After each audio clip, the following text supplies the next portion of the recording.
Hello, everyone. Welcome to another episode of Into the Hive Mind. We are taking a look at 11th edition Tyranids, making our first tier list. Now, obviously, 11th edition is not out yet, so huge, caution thing that points are going to change, potentially data sheets are going to change.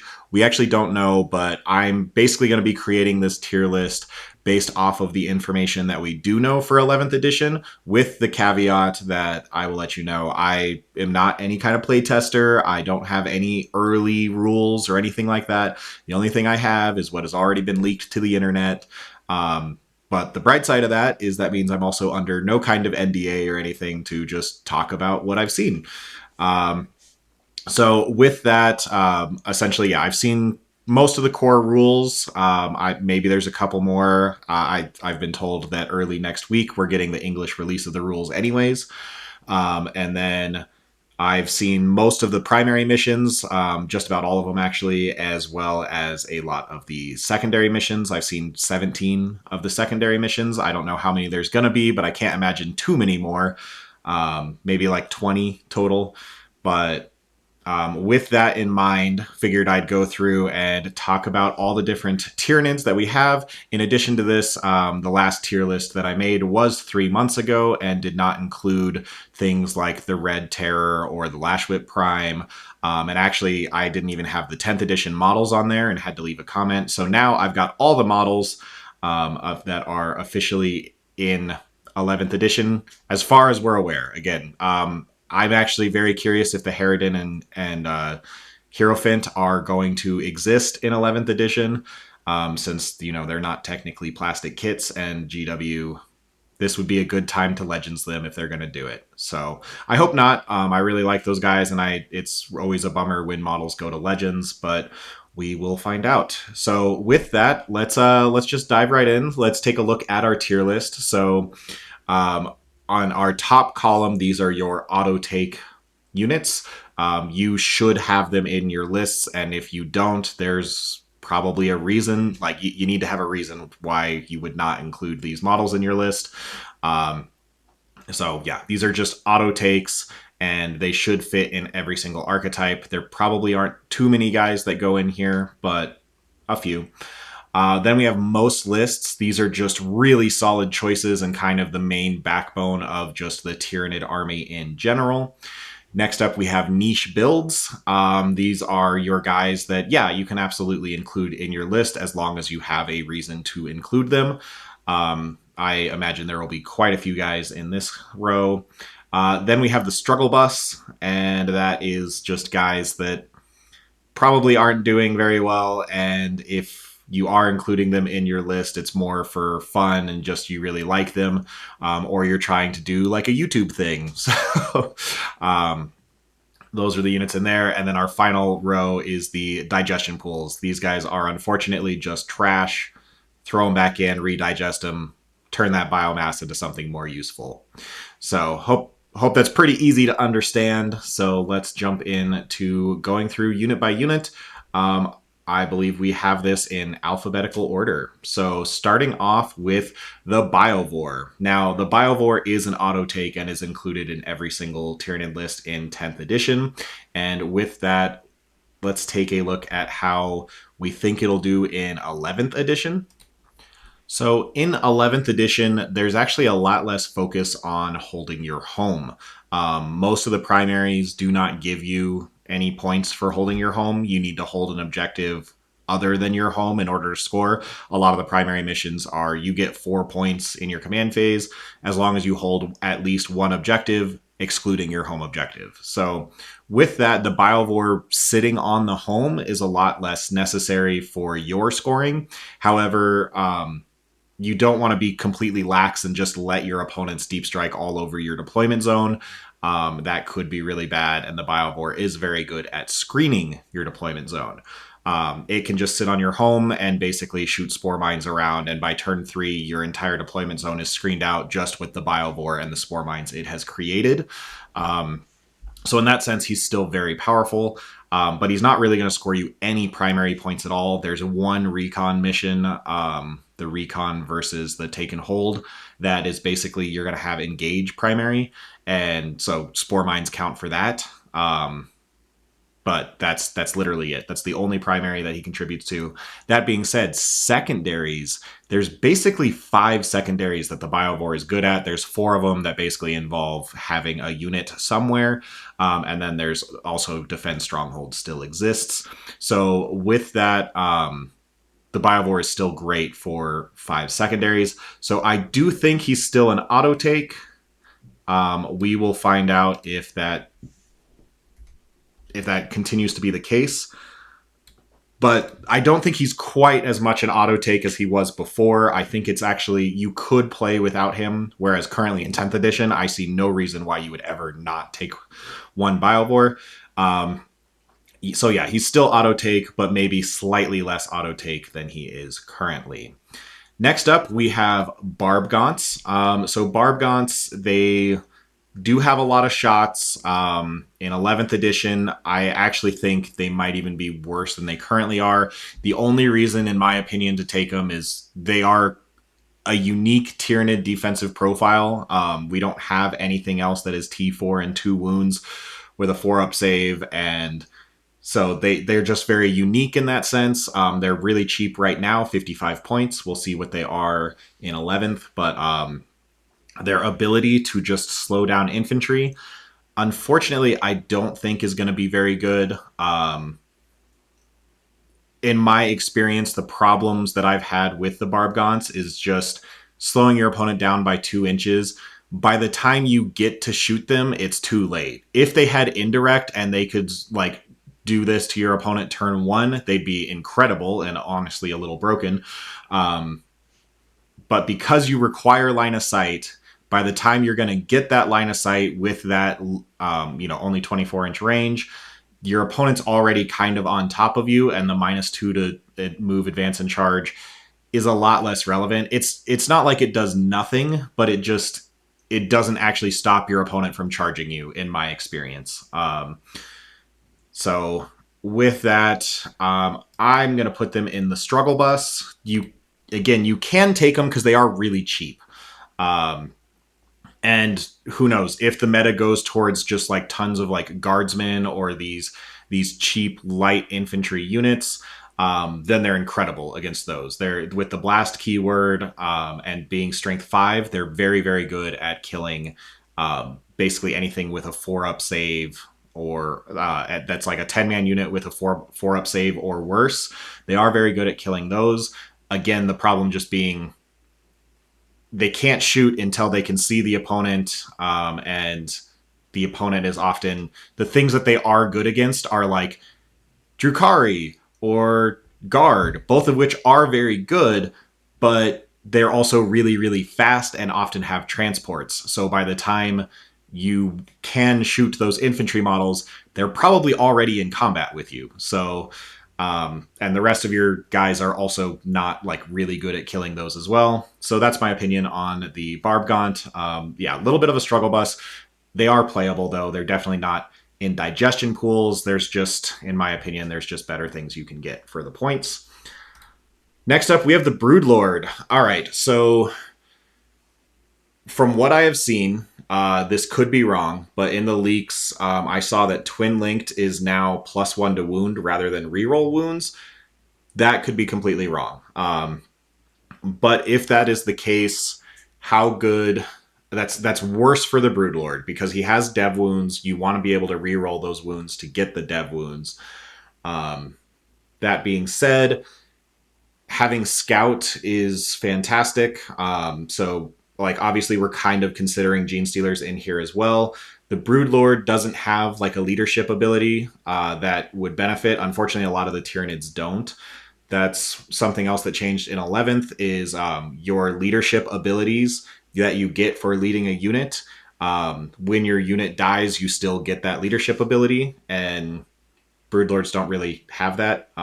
We're the other way, where the Gene Stealers give the Broodlord reroll 1s to hit.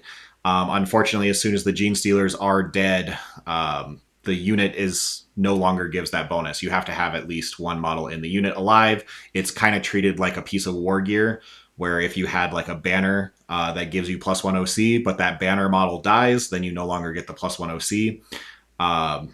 Similarly, if you have a leader that is getting a benefit from the unit, but the unit is dead, then you lose that benefit. So we don't really see anything there. So I do think the Broodlord kind of only goes down in power. That being said, it's not a lot. You get +1 to wound instead of reroll wounds. But again, that also might not be the case. I do think Broodlord, the -1 to hit in combat is very powerful. The scout ability is very powerful.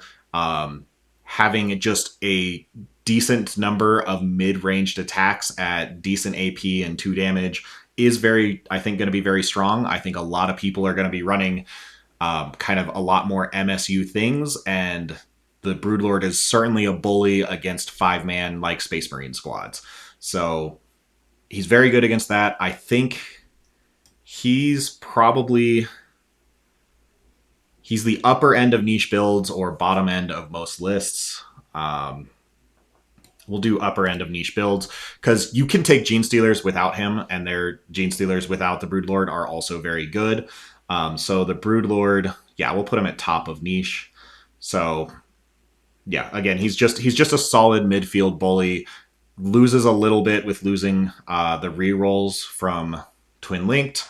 So yeah, I think we'll put him there. The Synapse is obviously a nice boost, and the -1 to hit is a nice boost, but you can just take Gene Stealers without him, and they do kind of the same thing. So it's really up to you on if you want the Broodlord or not. Next up, we have Carnifexes. So Carnifexes are dirt cheap right now at only 90 points a model.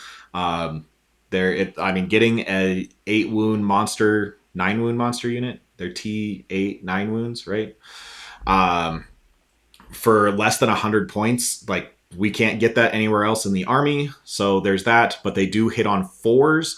And the new change to cover now being -1 ballistic skill.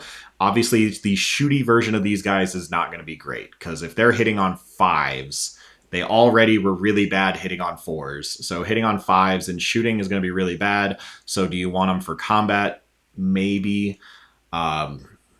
Again, the only reason you take them is because they're cheap, but they're not so cheap that they're crazy different. We have other monsters that are very cheap that actually do stuff.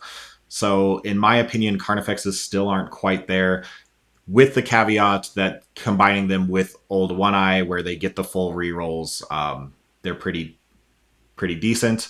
They're definitely better than Barbgaunts, but I think we're going to put them at top of Struggle Bus. Because, unless they get a weapon skill boost, I still just don't see taking them that much.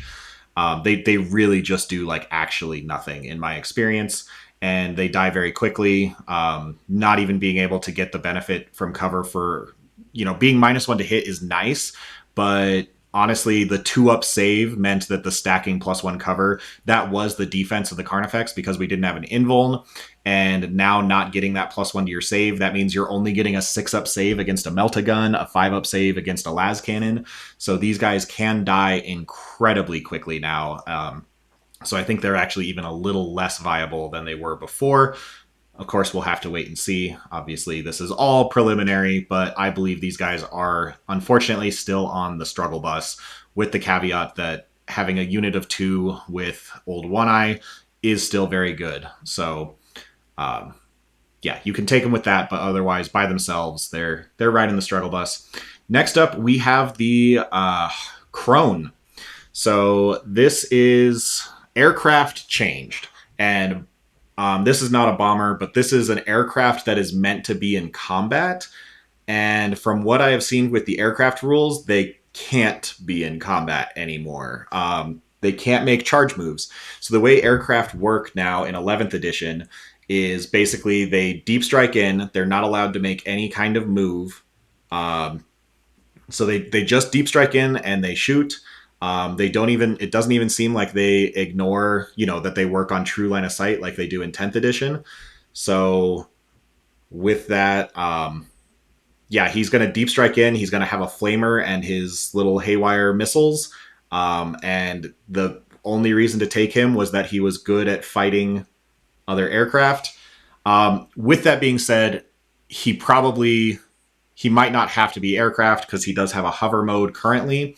There is another similar thing for 11th edition where basically they can have the fly keyword, and then essentially they can take off and gain an extra keyword that allows them to charge other aircraft, basically.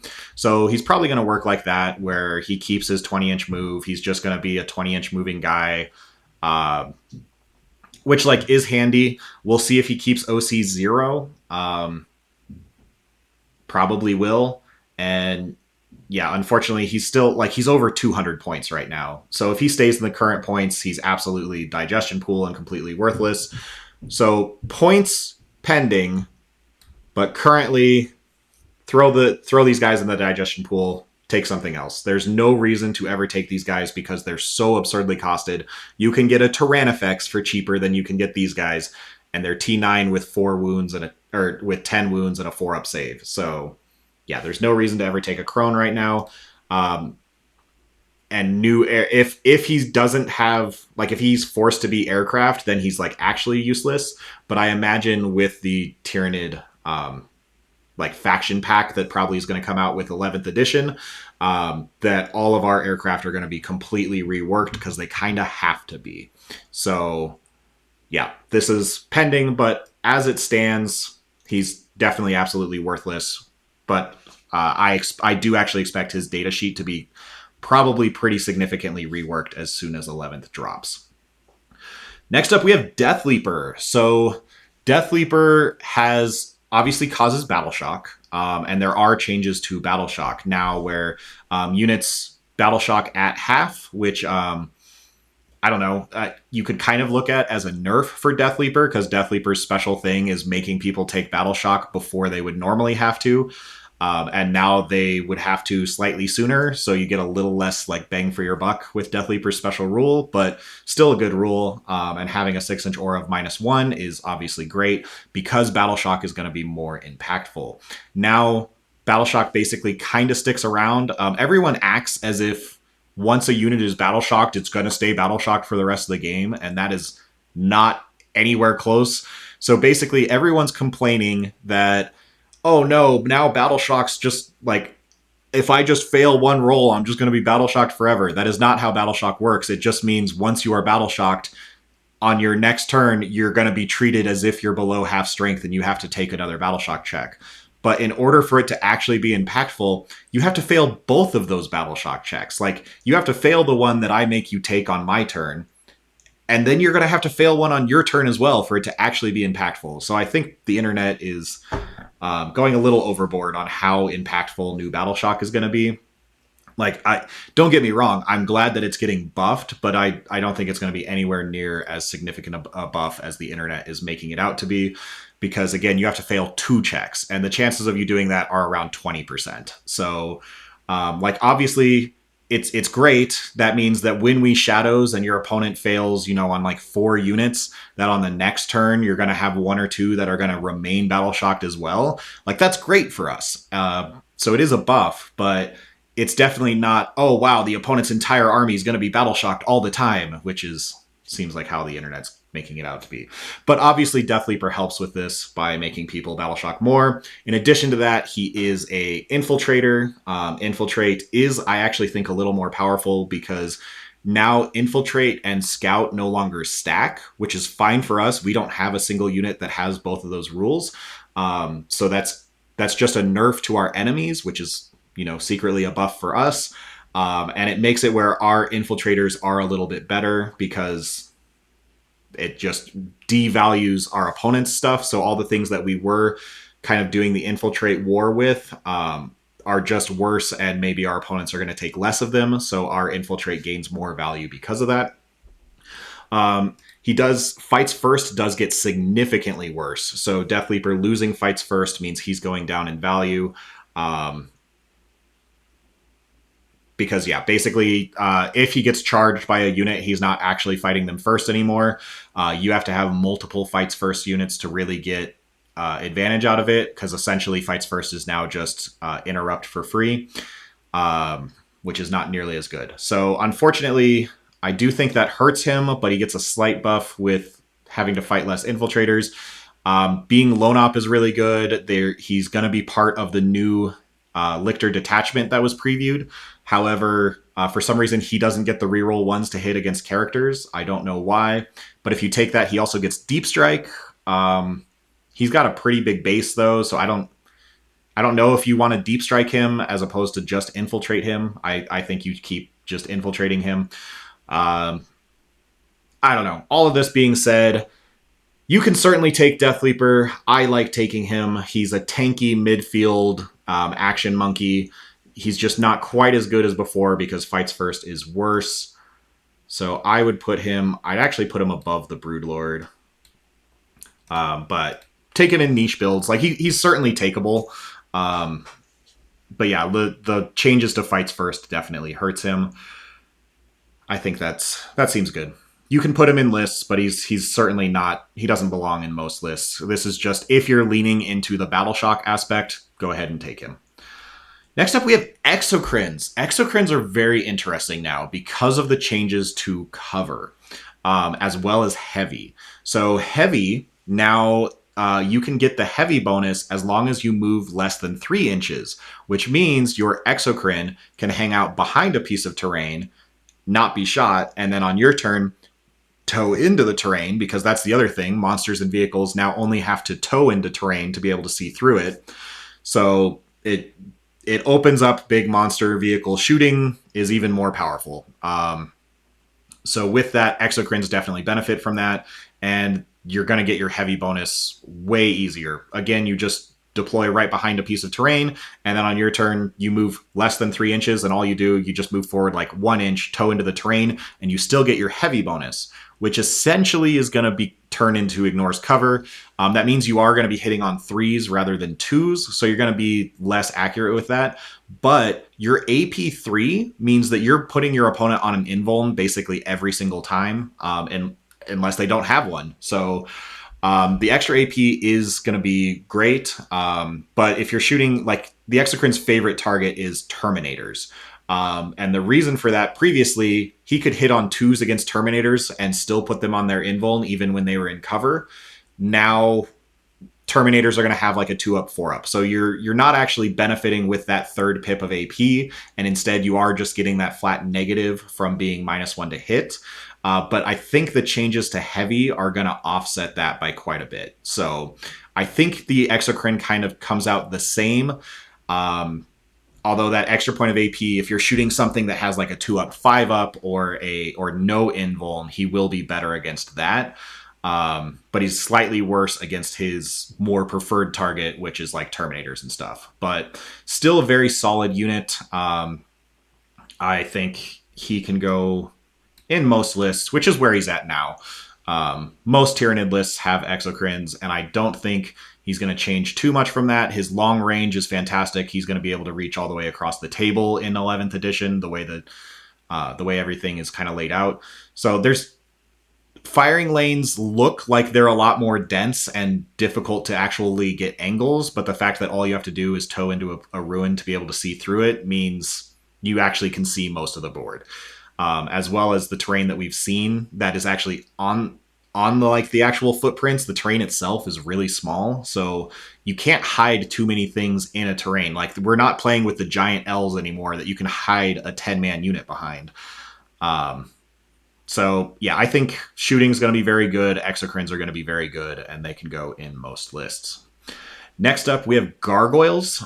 Gargoyles are basically really good screens, really fast, really high OC, fantastic at flipping objectives, just like the ultimate utility piece right now.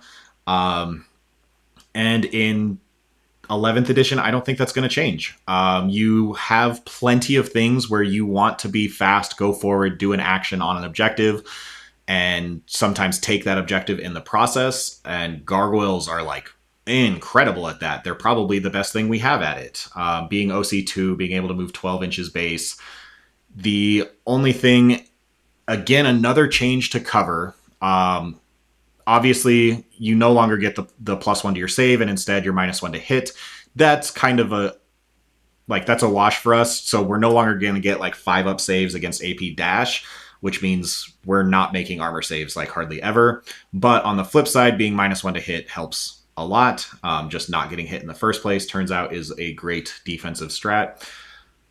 But the problem is you're not really gonna get cover with gargoyles anymore. The only way that infantry gets cover is if every single model is wholly in a terrain piece, or every single model is at least partially obscured. Every single one. If even a single gargoyle is fully visible to an enemy unit, they don't get cover. And so it's going to be much harder to actually get that cover. So with that, I think the gargoyles die even faster to small arms fire. But that's fine. I still think their job is going to be completely hide either in deep strike or behind a building, then fly up, steal an objective, do an action, screen your opponent, and then die horribly. So they're just an excellent trade piece, and I think they go in most lists probably even more than the Exocrine. They might even be an auto take. They're close. They're very close to auto take. Next up, we have Gene Stealers. Lots of attacks, decent AP. Rerolling on objectives is going to be very good. It's much easier to reroll, or it's much easier to target units on objectives because the objectives are much longer or larger in 11th edition. Because the objectives are the terrain piece themselves, and that's what everyone wants to be on for these missions. Everyone's going to be on a terrain piece, so that these Gene Stealers are basically always going to be re-rolling ones, and if they're not, it's going to be because they're eating a screen that is in the midfield, and that's also fine. Gene Stealers are really good at eating those screens anyways. So I do think Gene Stealer value actually goes up. Again, the scout move is also, I think it's even better because the same reason that I was talking with Death Leaper, Infiltrate and Scout no longer combine with each other.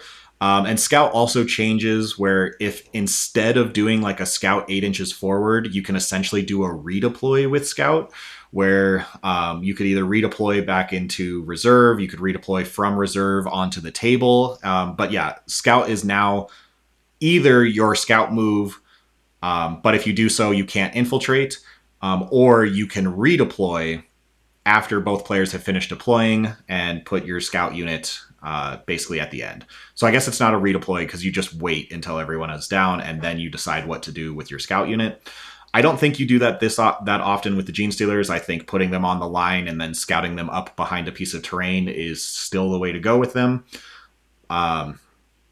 And I think that's a very powerful thing to do with Gene Stealers. So I do think these guys go in most lists, probably about tied with the Exocrine. Yeah, very strong. Even 5-man, 10-man, 10-man with Broodlord, 5-man with Broodlord. I think all of them are viable, and it just depends on what you're going for. Next up, we have the Harpy. For all the same reasons as the Crone, the Harpy is garbage. In addition to that, bombers, I don't know how bombers are going to work anymore. That's what I mean by they literally have to rework the datasheet, because again, aircraft themselves don't actually move anymore. So what they do, they deep strike in, and then at the end of your opponent's turn, they have to uppy downy. So aircraft now has a free uppy downy. But for bombers, that means they never move, so they're never going to fly over anything. So I don't know if that just means they're going to have the explosives keyword. But if so, again, you have to deep strike outside of 8, so you can't use the explosive strat. I don't know. Very curious how bombers are going to end up working. But again, the Harpy might get around that by just having the fly keyword and doesn't have to be aircraft. And if that's the case, he can still fly over guys and do mortals, and maybe that's just what they're doing. But again, he's over 200 points, and if that stays the same, he's absolute trash. I think he's actually slightly better than the Crone, but it doesn't matter. They're both trash. So we'll see how these guys get reworked, but at the moment, they're completely unplayable, just because they're, like, even at 120 points, I would still rather have a Haruspex than them, and they're almost 100 points more than that. So we'll see how they turn out. But at the moment, nothing to do there. Next up, we have the Harridan. Excuse me, sorry. So the Harridan is same thing. He currently can be both hover or aircraft. Um, this is actually an aircraft that I think maybe we want to be an aircraft because again, just being able to deep strike this guy in, technically his base is absolutely tiny and he should be able to fit anywhere on the table with the new 8-inch deep strike. It just becomes even harder to screen him out. I mean, his base is like a 40 mil technically, which is hilarious. Um, I have him on like a normal flyer stand, but his official base is only like a 40 mil base, and we'll have to see what they do with the Harridan. Again, unfortunately, I think there's a decent chance that he actually just goes to Legends, which would make me incredibly sad. But assuming that he does not, we'll have to see where his points goes. I mean, at the moment, at over 600 points, it's very difficult to justify him. But he is the best shooting platform we have in our entire army. He does the most damage in shooting out of anything, having on average 20 shots at 10-3-3 +1 to wound is insane. But also aircraft no longer seem to like go off of true line of sight, so getting those firing angles might be a little more difficult. Not impossible. It just means he probably has to be actually like near up front in the board actually playing the game. He can't just hang out on your backfield and shoot your opponent's backfield and blow up their anti-tank tanks, which is what he's good at doing right now. Now instead, like he has to actually deep strike at an angle to be able to see those, which means he's closer to the rest of the enemy army and more likely to get attacked. I think he's still really good. I would put him. He's on the struggle bus just because of his points. Over 600 points is a lot for a guy that is T10 with just a 3-up save and no invuln.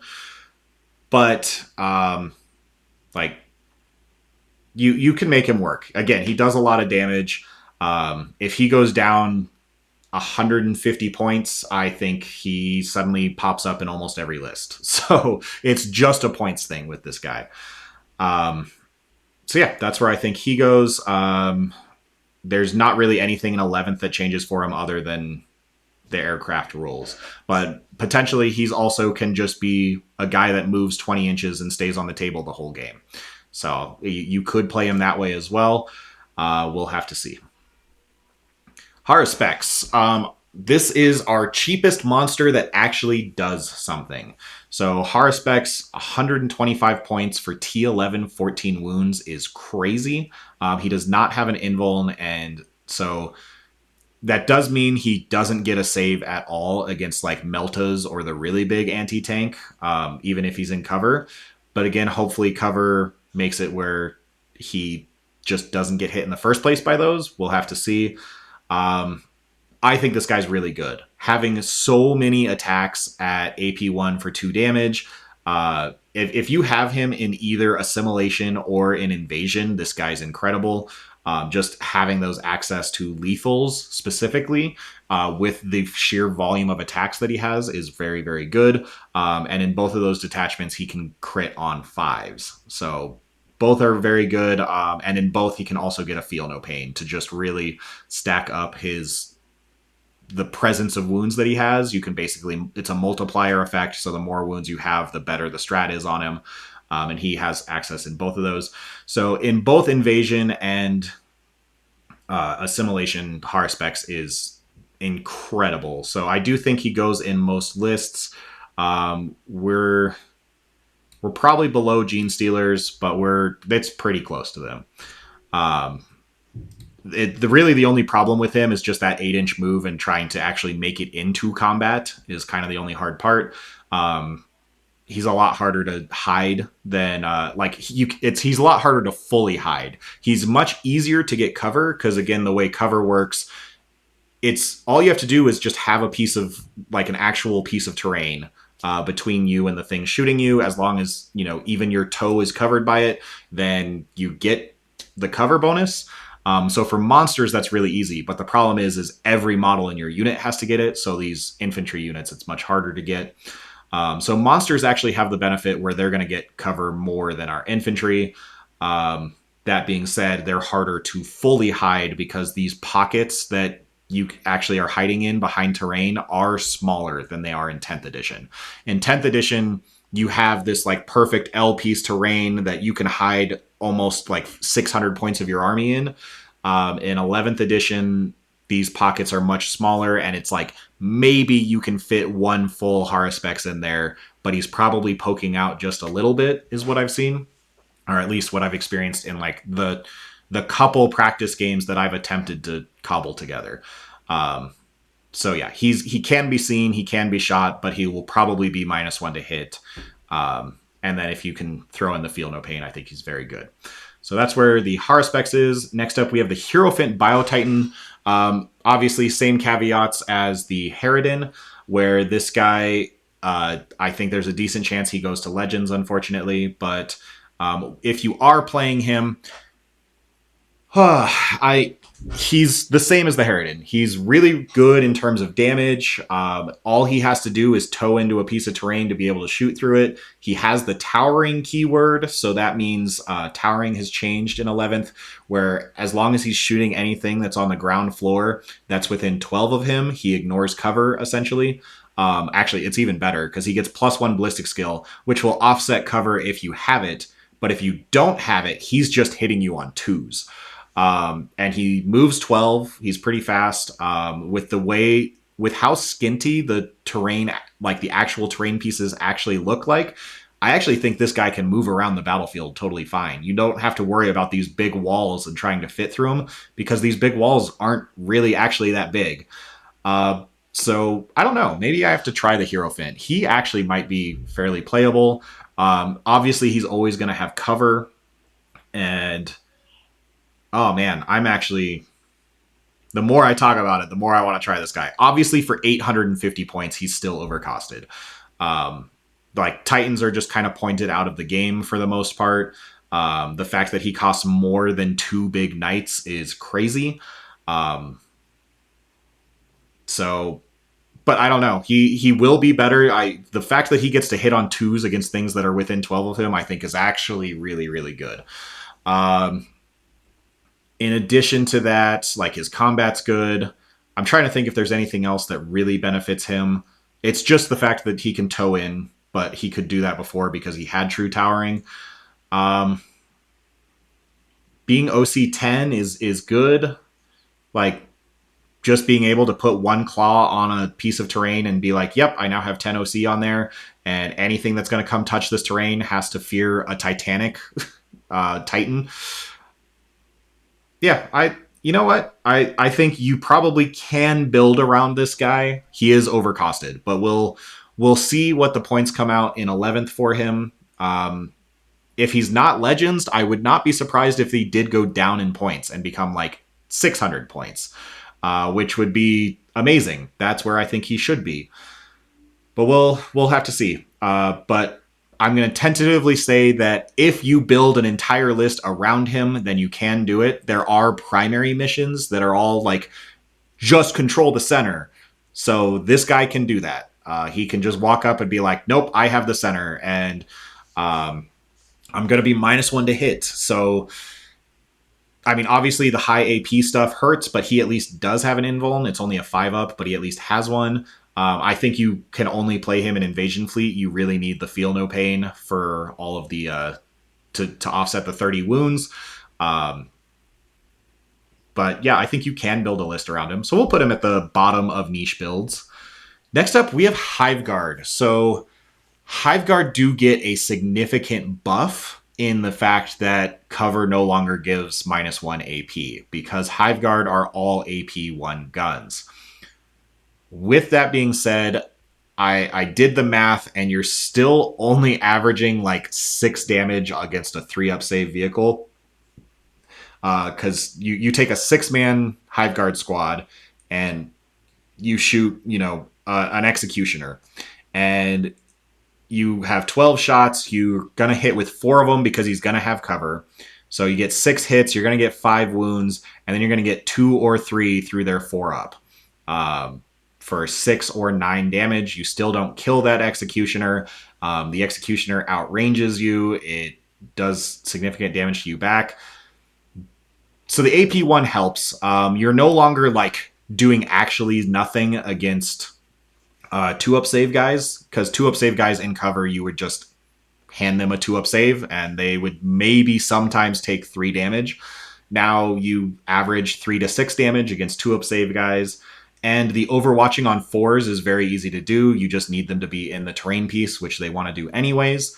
So Hiveguard are better. They did get just a flat buff, in my opinion, because of the loss of cover giving -1 AP. That being said, I still don't know if they're quite worth it. 180 points for 6. They're tanky. They are so tanky. So I would say take them because they're tanky enough that, yeah, they're only going to get a little bit of chip damage in, but they're tanky enough to get that chip damage across like 3 turns and then they get to Overwatch. So maybe it's more like 5 activations, except for the fact that they're only 24-inch range. So they're only really going to get to shoot, your turn, your opponent's turn when you Overwatch, and then if your opponent failed their charge, one more turn. So I don't think they're activating more than 3 times because their biggest issue is if they get tagged, they just turn off and they can't do anything. And they're only OC1. So even if they live, the problem is if they live but they're in combat, they just kind of don't do anything anymore. So in Synaptic Nexus, we have a fallback and shoot strat. Maybe they're more viable in that. But otherwise, unfortunately, I think these guys, they're no longer like trash. Do they make it to niche builds? I think they do make it to niche builds just because of their durability. If you're going in like all in on Tyrant Guard and Hive Guard and just saying, hey, Mr. Opponent, I have nothing but T7 and 8 4-wound infantry models. Like, that is a build. And your opponent probably struggles to kill you. And if you're just teching against anti, I could see this happening where a lot of people, I think, purge the foe disposition. Like if you're taking that red disposition for your primary, and that does seem to be the strongest one. If like the meta is nothing but people in those red purge the foe dispositions, and you really just need a super tanky list that doesn't give up any kills at all, there you go. Take some Hive Guard, take some Tyrant Guard, take some like really tanky Norns kind of thing, and just have that be your list, and then you can kind of counter all of those people that are playing just basically purge the foe, kill more. So, yeah, we'll put them in niche because of that reason. Their shooting is better, so they do average at least 6 wounds against 3-up tanks now, which is something. But unfortunately, they're still never going to one-shot a tank, which is unfortunate. Next up, we have the Hive Tyrant. All right, there's a lot of things about the Hive Tyrant.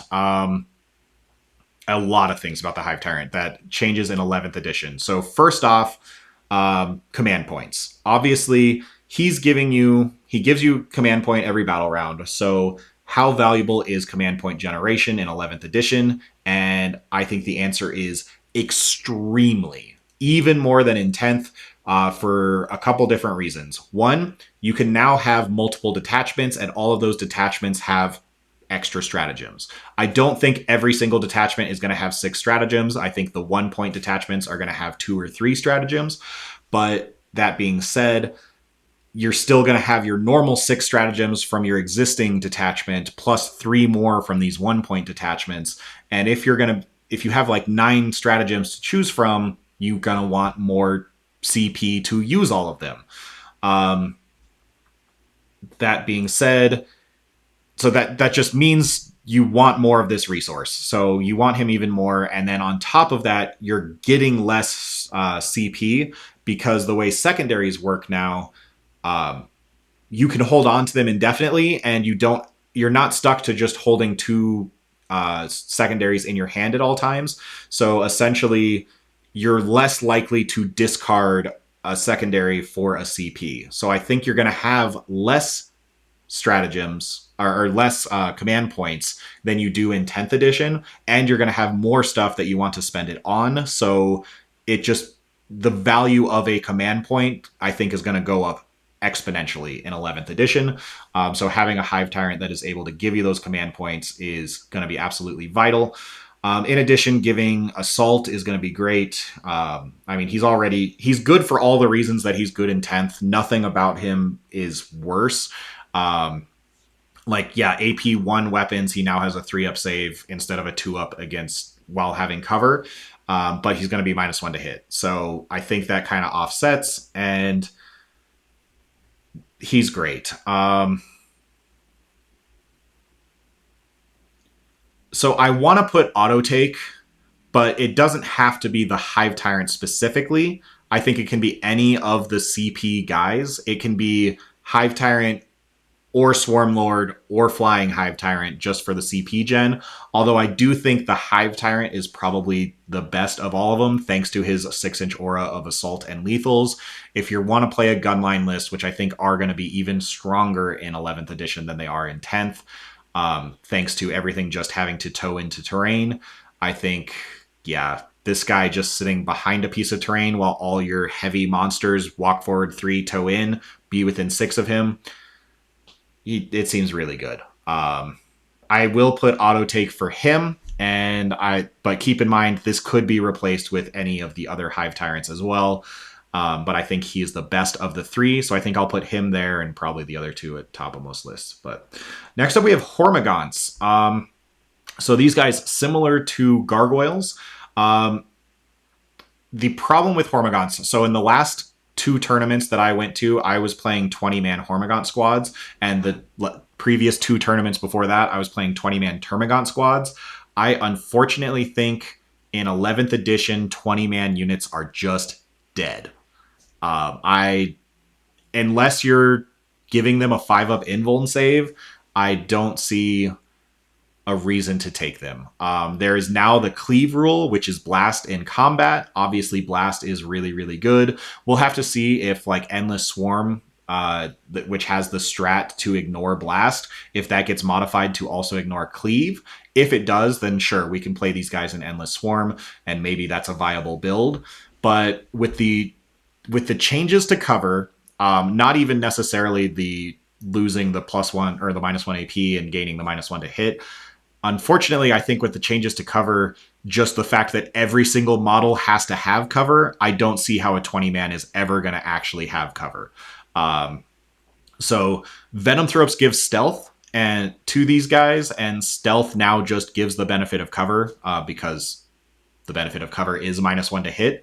So stealth just gives cover now, which is actually kind of a nerf because it gives you cover, which is the same as what stealth was in 10th, except you're now susceptible to ignores cover. So essentially anything that has ignores cover has ignore stealth, which is just worse. Like that was the benefit for all of these Gaunt units, was that you could daisy chain back to Venomthropes and get stealth and then have cover and then throw on a 5-up Feel No Pain, and these units were very difficult to shift. None of that works anymore because stealth now is cover, so you can't stack them. It doesn't, and then on top of that, you can no longer daisy chain back.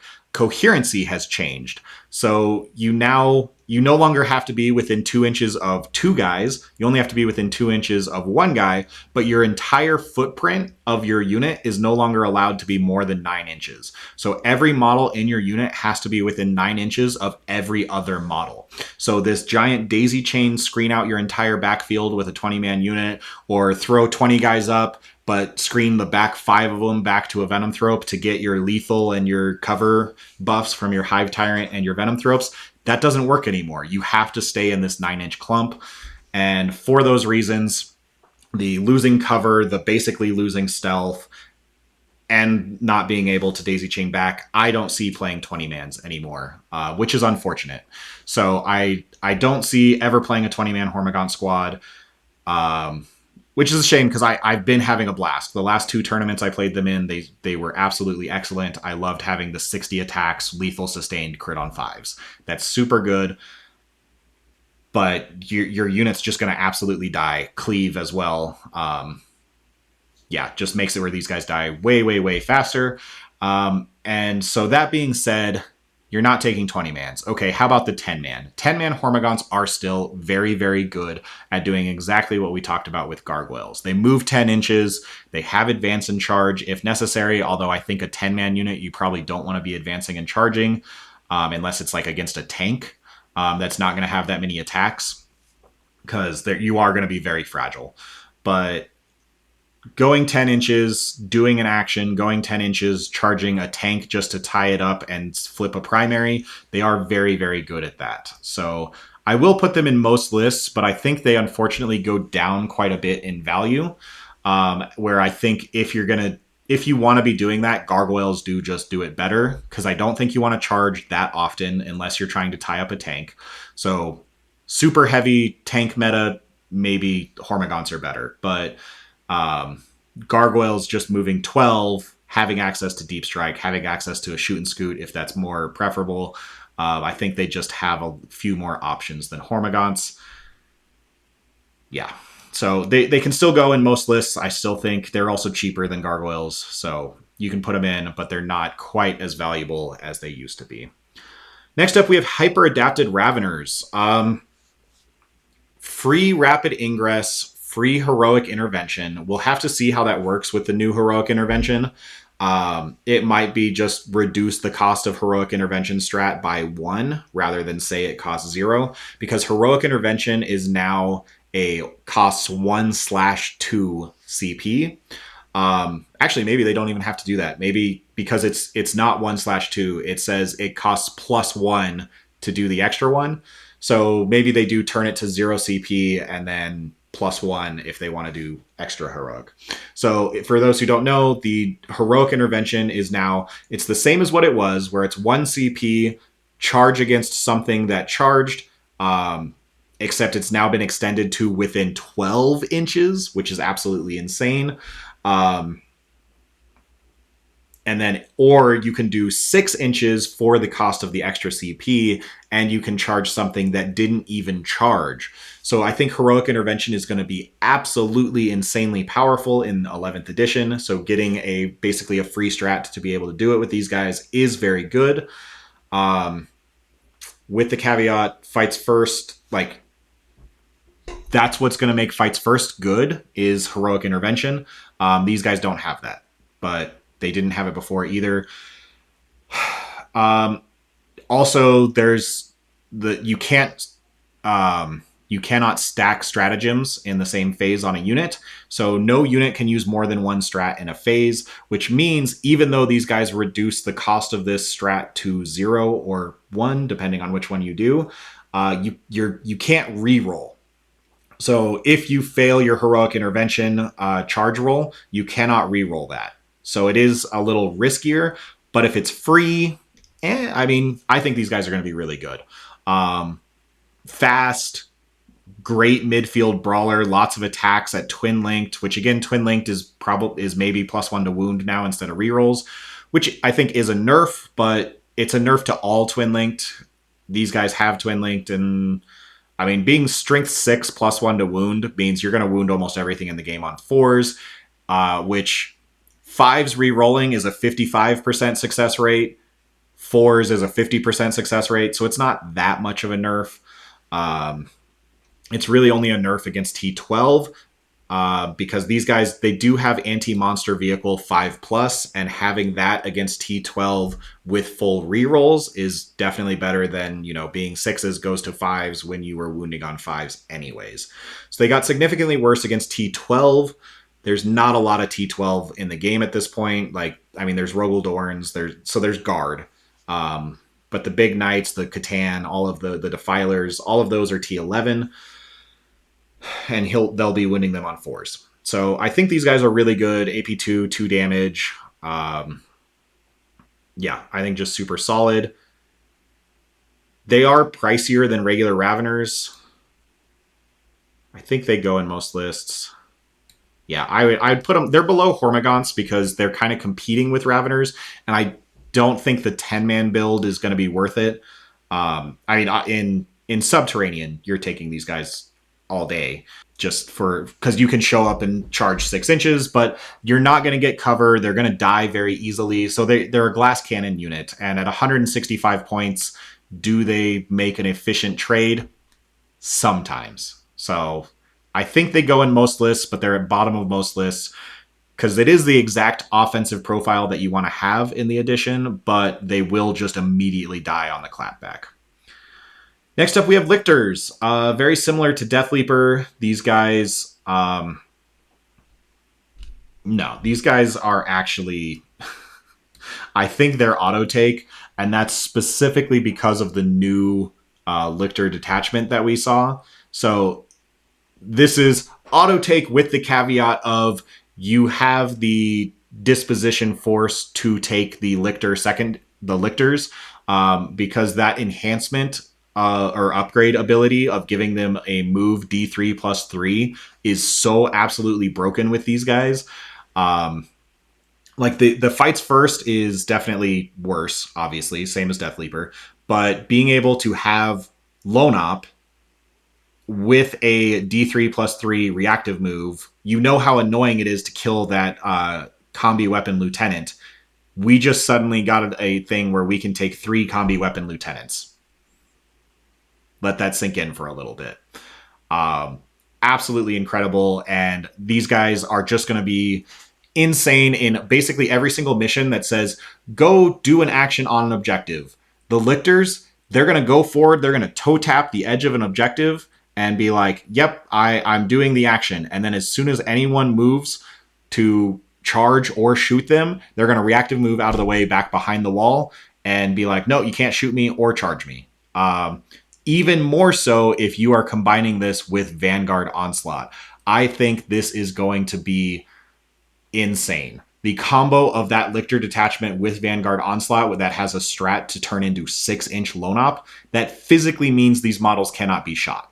Because if your opponent you have to get within 6 inches to be able to shoot you with the 6-inch Lone Op strat. And if you do, you reactive move minimum 4 inches away. Guess how close your opponent is allowed to get to you in 11th edition? There's now 2-inch engagement range. So they have to stay outside of 2 inches. And then if you reactive move a minimum of 4 inches, that means that they are at a minimum more than 6 inches away, which means you can pop 6-inch Lone Op. Absolutely broken. These guys, and then your opponent has to roll at least a 7, assuming that they were 2 inches away from you, or just outside of 2 inches away from you, and then you roll a minimum reactive move, they are guaranteed to have to roll at least a 7 because they have to make base contact with you to charge you. And you're going to be at minimum just outside of 6. So, yeah,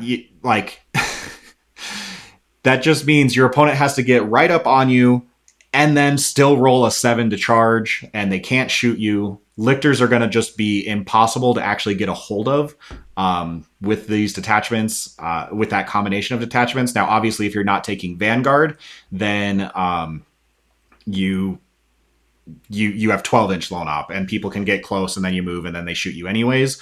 So not quite as effective there, but specifically that combo is just so absurdly powerful for doing actions. Like, so you do this and you do the either recon or there's the disruption. You if you are playing, and I imagine that's what it's going to be. I imagine the faction disposition of the Lictor one is probably going to be disruption. That's what makes the most sense in my mind. And so being able to guarantee that you get to take disruption because you're taking this Lictor one detachment point detachment and doing all of these actions with these Lictors, I think that's going to be the key to Tyranids in 11th edition, and absolutely what I'm planning on starting with. We'll see how it goes, but Death Leaper can't get the enhancement. That's why he's so much further down. This upgrade is only on Lictors and Neurolictors, and Lictors are cheaper. Yeah. So that's why these guys are auto take. It's not actually for their damage. It's the fact that they can infiltrate, immediately start doing actions in your opponent's territory, which if you are doing the disruption primary is going to be very, very strong. They can just get wherever they need to go, and then run away, and your opponent just can't touch them. And turns out being uninteractive is one of the most powerful things you can do in 40k. So that's why they're auto take. That is with the caveat that you are doing this specific combo. If you're not, they're right back down there in the niche builds with Death Leaper, towards the top of niche builds. Then we have the Maleceptor. The Maleceptor has a huge, huge buff in 11th edition for two reasons. One, again, the changes to cover. The fact that cover no longer gives you -1 AP means the fact that he has a 3-up armor and a 4-up invuln, it's a little bit better because all these high AP weapons, you're just getting more bang for your buck for having your invuln be so close to your armor save in the first place. Being -1 ballistic skill because of cover, which the Maleceptor can get all the time, is going to be awesome for it because it's also going to stack with its little aura that it has. The 6-inch aura of -1 to hit is -1 to hit, assuming that the datasheet doesn't change. So being -1 to hit and then -1 ballistic skill for having cover is going to be excellent. So that's assuming that your opponent is trying to shoot you from 6 inches away, which I know doesn't happen too often. But say you are playing Subterranean and you show up 6 inches away and you charge in. Well, your opponent's now sitting there like, oh, this guy's in combat. I want to shoot him. So, and he's right on top of me. They probably are going to be within 6 inches, or you're going to be -1 to hit anyways because you're in combat. Which does still exist, by the way. Monsters can still be shot while in combat at -1 to hit. But if that means if they have cover, then they're going to be essentially -2 to hit because it's -1 ballistic skill and -1 to hit to shoot them. So I think that's going to be very powerful to actually having monsters in combat in a piece of terrain, which I don't think is going to be too difficult to pull off.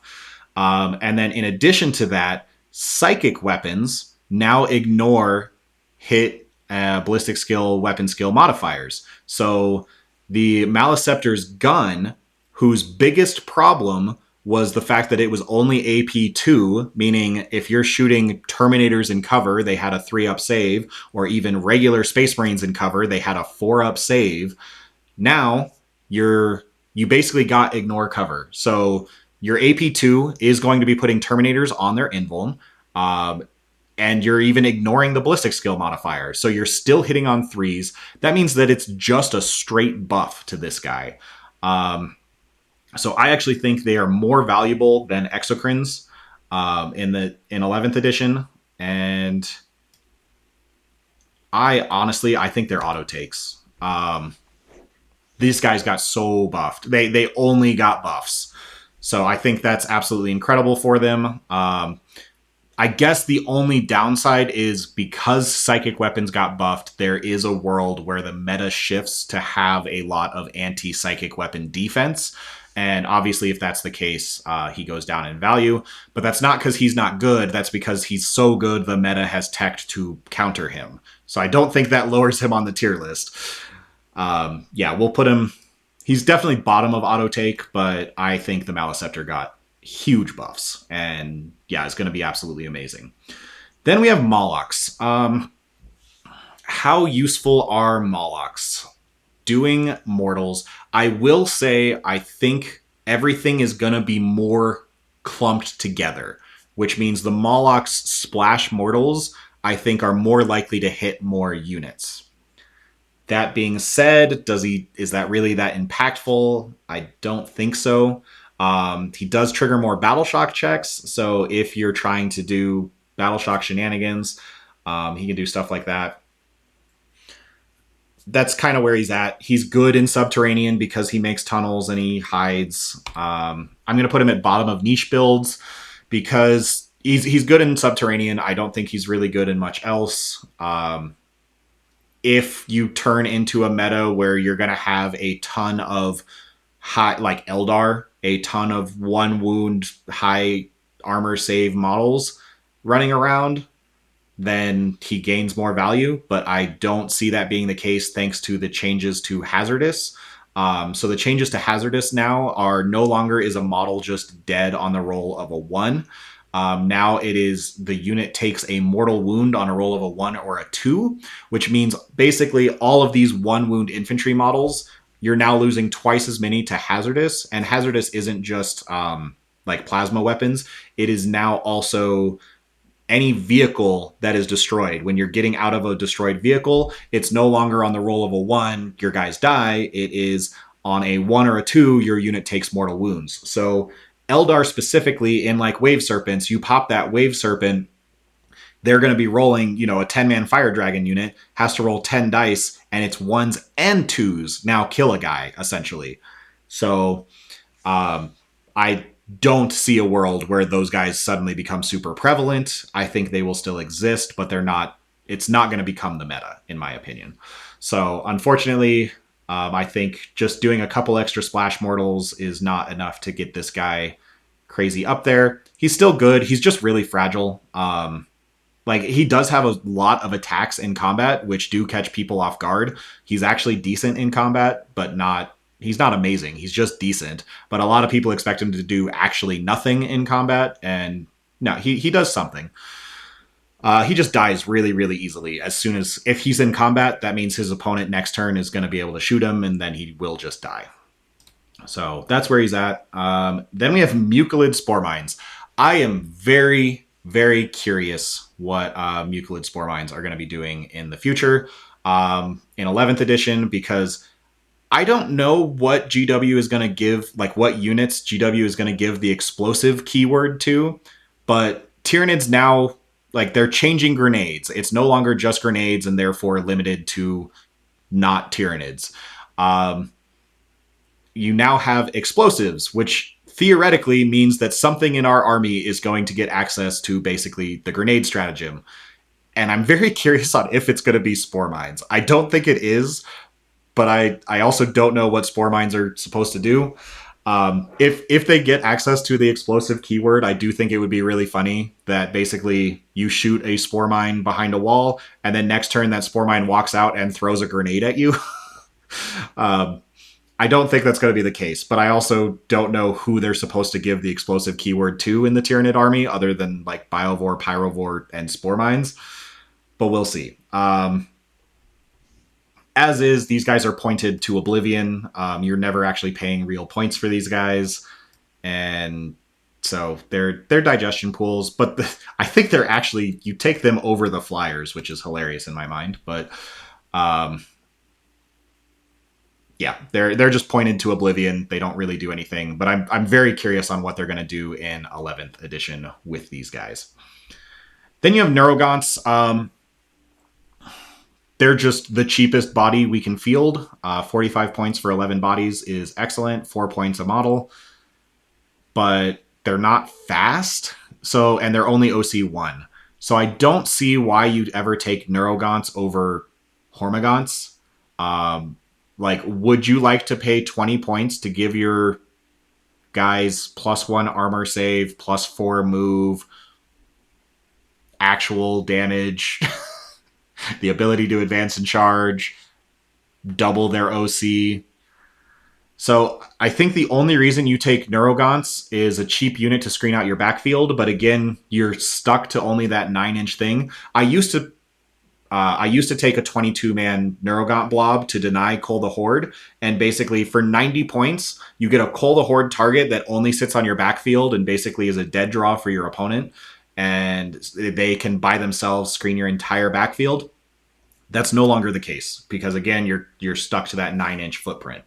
So you can't screen the entire backfield. Cull the Horde is still a secondary, so you could make it a dead draw. But again, dead draws aren't even really dead draws anymore. Your opponent gets to just hold on to them for the entire game, and then if they get it turn 5, they get it turn 5. So the only reason I've ever played Neurogaunts is for that, or when Black Templar were super, super meta back at like LVO. When Black Templar were crazy hot meta and everything was charging Sword Brethren or whatever those guys are out of Executioners, I actually did throw in a 45-point Neurogaunt squad just as a screen to say, hey, you're going to be sitting right in front of my army and you're going to take that initial hit, that initial charge. So if the game evolves into just melee all the time, then sure, this is the cheapest screen that we can buy. But otherwise, I don't see why you ever take them over just normal Gaunts. So I will put them at Struggle Bus, but like there is a reason to take them. It's just that reason's almost never going to come up, in my opinion. Next, we have neurolictors. I mean, they're in the for the exact same reason. They're in the same spot as regular lictors, maybe even higher because they're more durable. If your opponent does actually connect, they actually with the 4-up invuln and the extra wound, they're more likely to survive that initial hit. So yeah, let's do that. And Battle Shock is slightly more impactful. So I think they got a buff. Um, any other reason? I don't think so. I think they're just the same as a Lictor. They do all the same things the Lictor does, except they also have an Invuln and Battle Shock. So they're slightly more expensive, but I think they're absolutely worth the points. I've been playing 2 Neurolictors for 4 months in every list that I've played, and I think they're going to stay there. So, yep, that's that. Then we have the Norn Assimilator.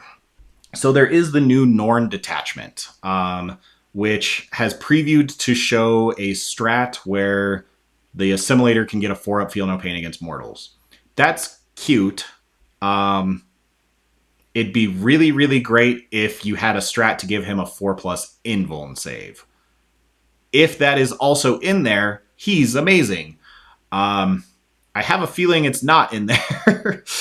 But the strat or the detachment also gives them the ability to once per game repick their target. I very much could see an all Norn list, like 5 or 6 Norns that again you're going to try and cancel out the Purge the Foe people because you just have 5 or 6 big Norns. Norns are going to be really, really good in 11th. I think having something, because again, their thing is pick an objective, and the objective is this giant footprint of terrain.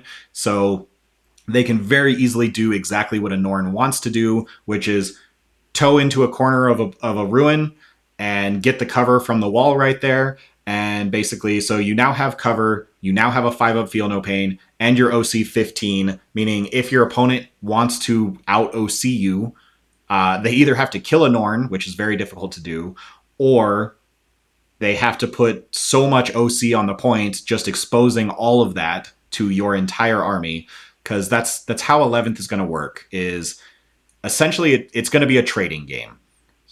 That's kind of how 10th was, but in 10th, often there were objectives that were like you were able to sit on your expansion objective and be hidden. That's not going to be the case in 11th anymore. For the most part, all the objectives that are worth holding, because most of the primary again are you get points for holding an objective that is not your home. So you can no longer score free primary just sitting on your home. And all the objectives are pieces of terrain, which if you are touching that terrain, you can be seen.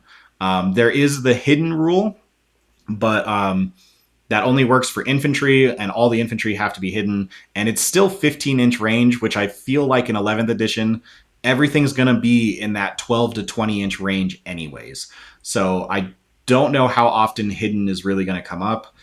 And so, yeah, anything that's touching an objective is just going to be able to be shot. So you want to be as durable as possible, and that's exactly what Norns do. So I think, unfortunately, the assimilator, I don't see why you would. I still don't see a reason to take the assimilator over the emissary. It's just if you're already taking 3 emissaries, then you can start taking assimilators, in my opinion. That can change again if the new detachment has a 4-up invuln strat.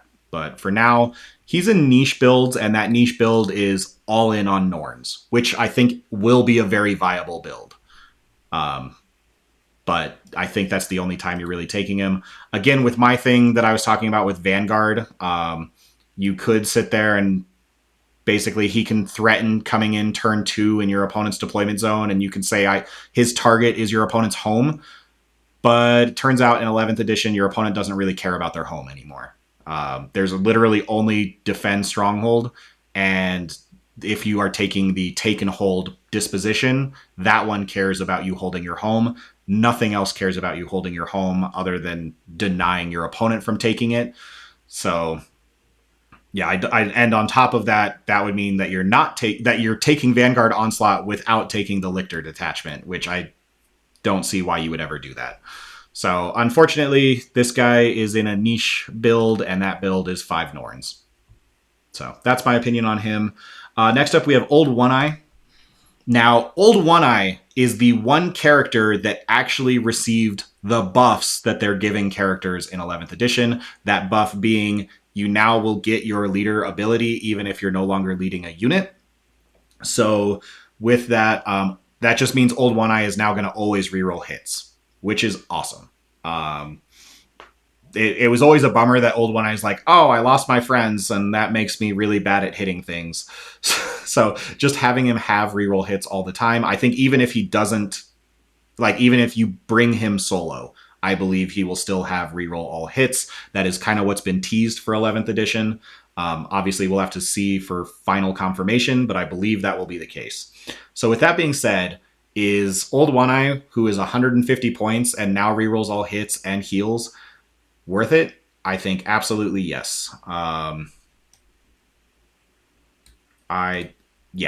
Just a solid monster that can deal some decent damage and makes your opponent have to fight him. He does get a little bit worse again because he doesn't have an invuln save because and then the changes to cover.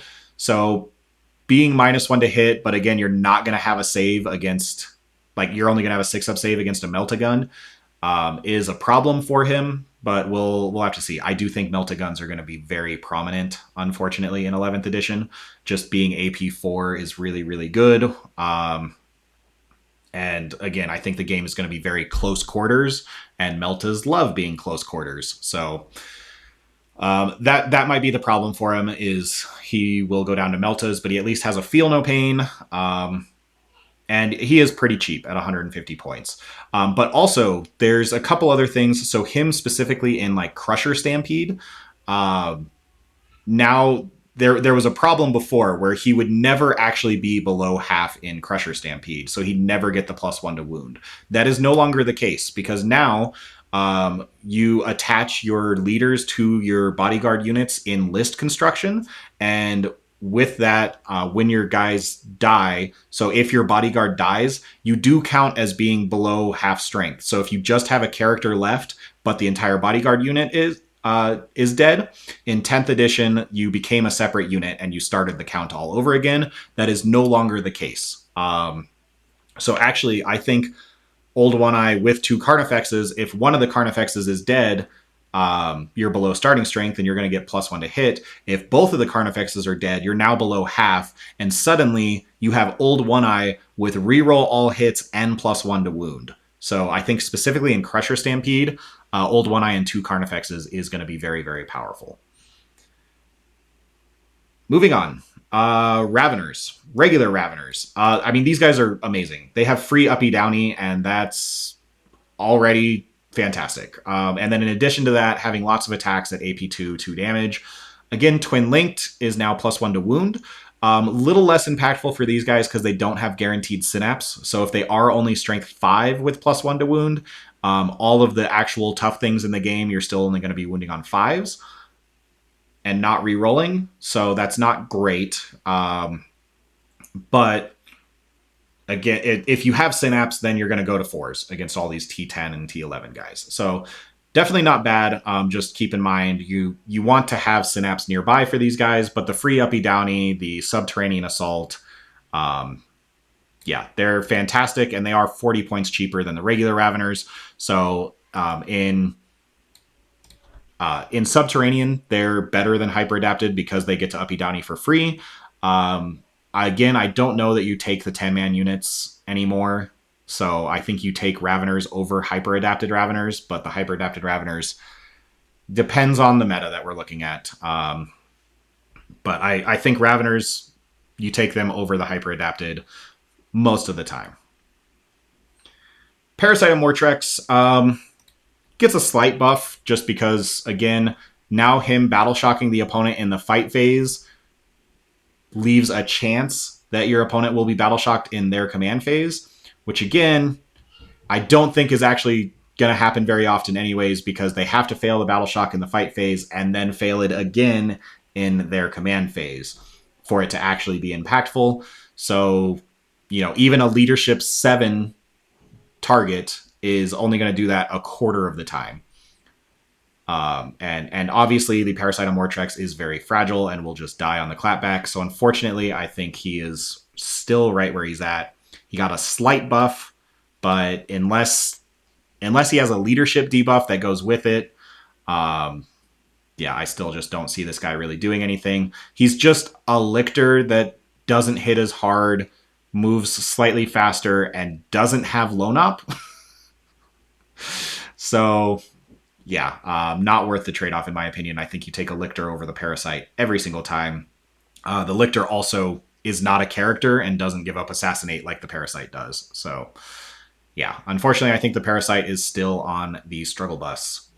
Then we have the Norn Emissary. As I said, Norns are going to be absolutely fantastic. A lot of this game is going to be go on to a point and try and survive.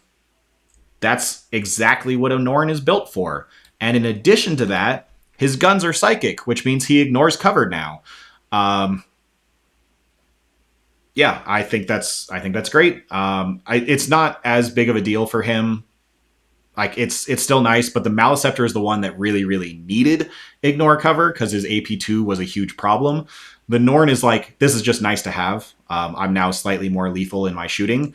But that's not why you take him. You take him for, yeah, just being really durable on a point. And I think that is absolutely clutch in 11th edition. That's all it's going to ask you to do. So having at least one Norn to sit on your expansion and just say, yep, I am getting my 4 points every turn. Because again, just about every single primary says hold 1 point other than your home and you get 4 points every turn. Almost every single primary says that. And they don't care if you're holding like 3 points. Unless you're playing the take and hold primary, they only care if you have at least one. So take a Norn so you have your one and just put him in every single list and then move on. Then build the rest of your list from there. So with that, actually, he might even be higher up because of that. And you know what? Biovore, you're still up there, but you're not the top of auto take anymore. All right. Something else that I want to bring up, sorry, just so I don't know how this rules interaction works, but I obviously have been taking Hive Tyrants with Tyrant Guard. The hidden rule, again, I don't think it's going to come up a whole lot other than deployment. The hidden rule says your entire unit must be within terrain, a piece of dense terrain, which is anything that has a ruin. Your entire unit must be within a piece of dense terrain, and it must be infantry, beast, or swarm, and it must not have shot this turn or the previous turn. And as long as you have that, then you are hidden. So maybe I'm not going to completely say yes, because again, these are leaked rules. They could be wrong. The translations could have been slightly off. But I believe that Hive Tyrant attached to infantry is an infantry unit. And so maybe we actually do get hidden with our Tyrant Guard with Hive Tyrant, which would obviously be just excellent for deployment. It means that your opponent has to really throw something forward to be able to shoot at you, and you're totally fine with that trade-off. Because you're not going to be able to hide 6 Tyrant Guard and a Hive Tyrant behind a wall, unfortunately. You can hide them fully behind the terrain, but then they're going to have to move up, and it's just... Being able to be hidden means that you can basically deploy 4 inches up, and hopefully that is the case. We'll see if being a monster makes you lose that. In 10th edition, having both monster and infantry keyword was only ever a bad thing. It'd be kind of nice in 11th edition if there's at least one good thing that comes from having both keywords. So we'll see. But just something else that I think would be really nice for that Hive Tyrant. Next up, we have the Psychophage. So Psychophage, very fast, more durable than you would expect thanks to the Feel No Pain, gives AP and cover. I love this guy. I've been saying that on my last tier list. I said I'm so high on the Psychophage right now. I am still really high on the Psychophage. I think the extra AP in combat is exactly what Tyranids need. Almost all of our AP in combat is AP2.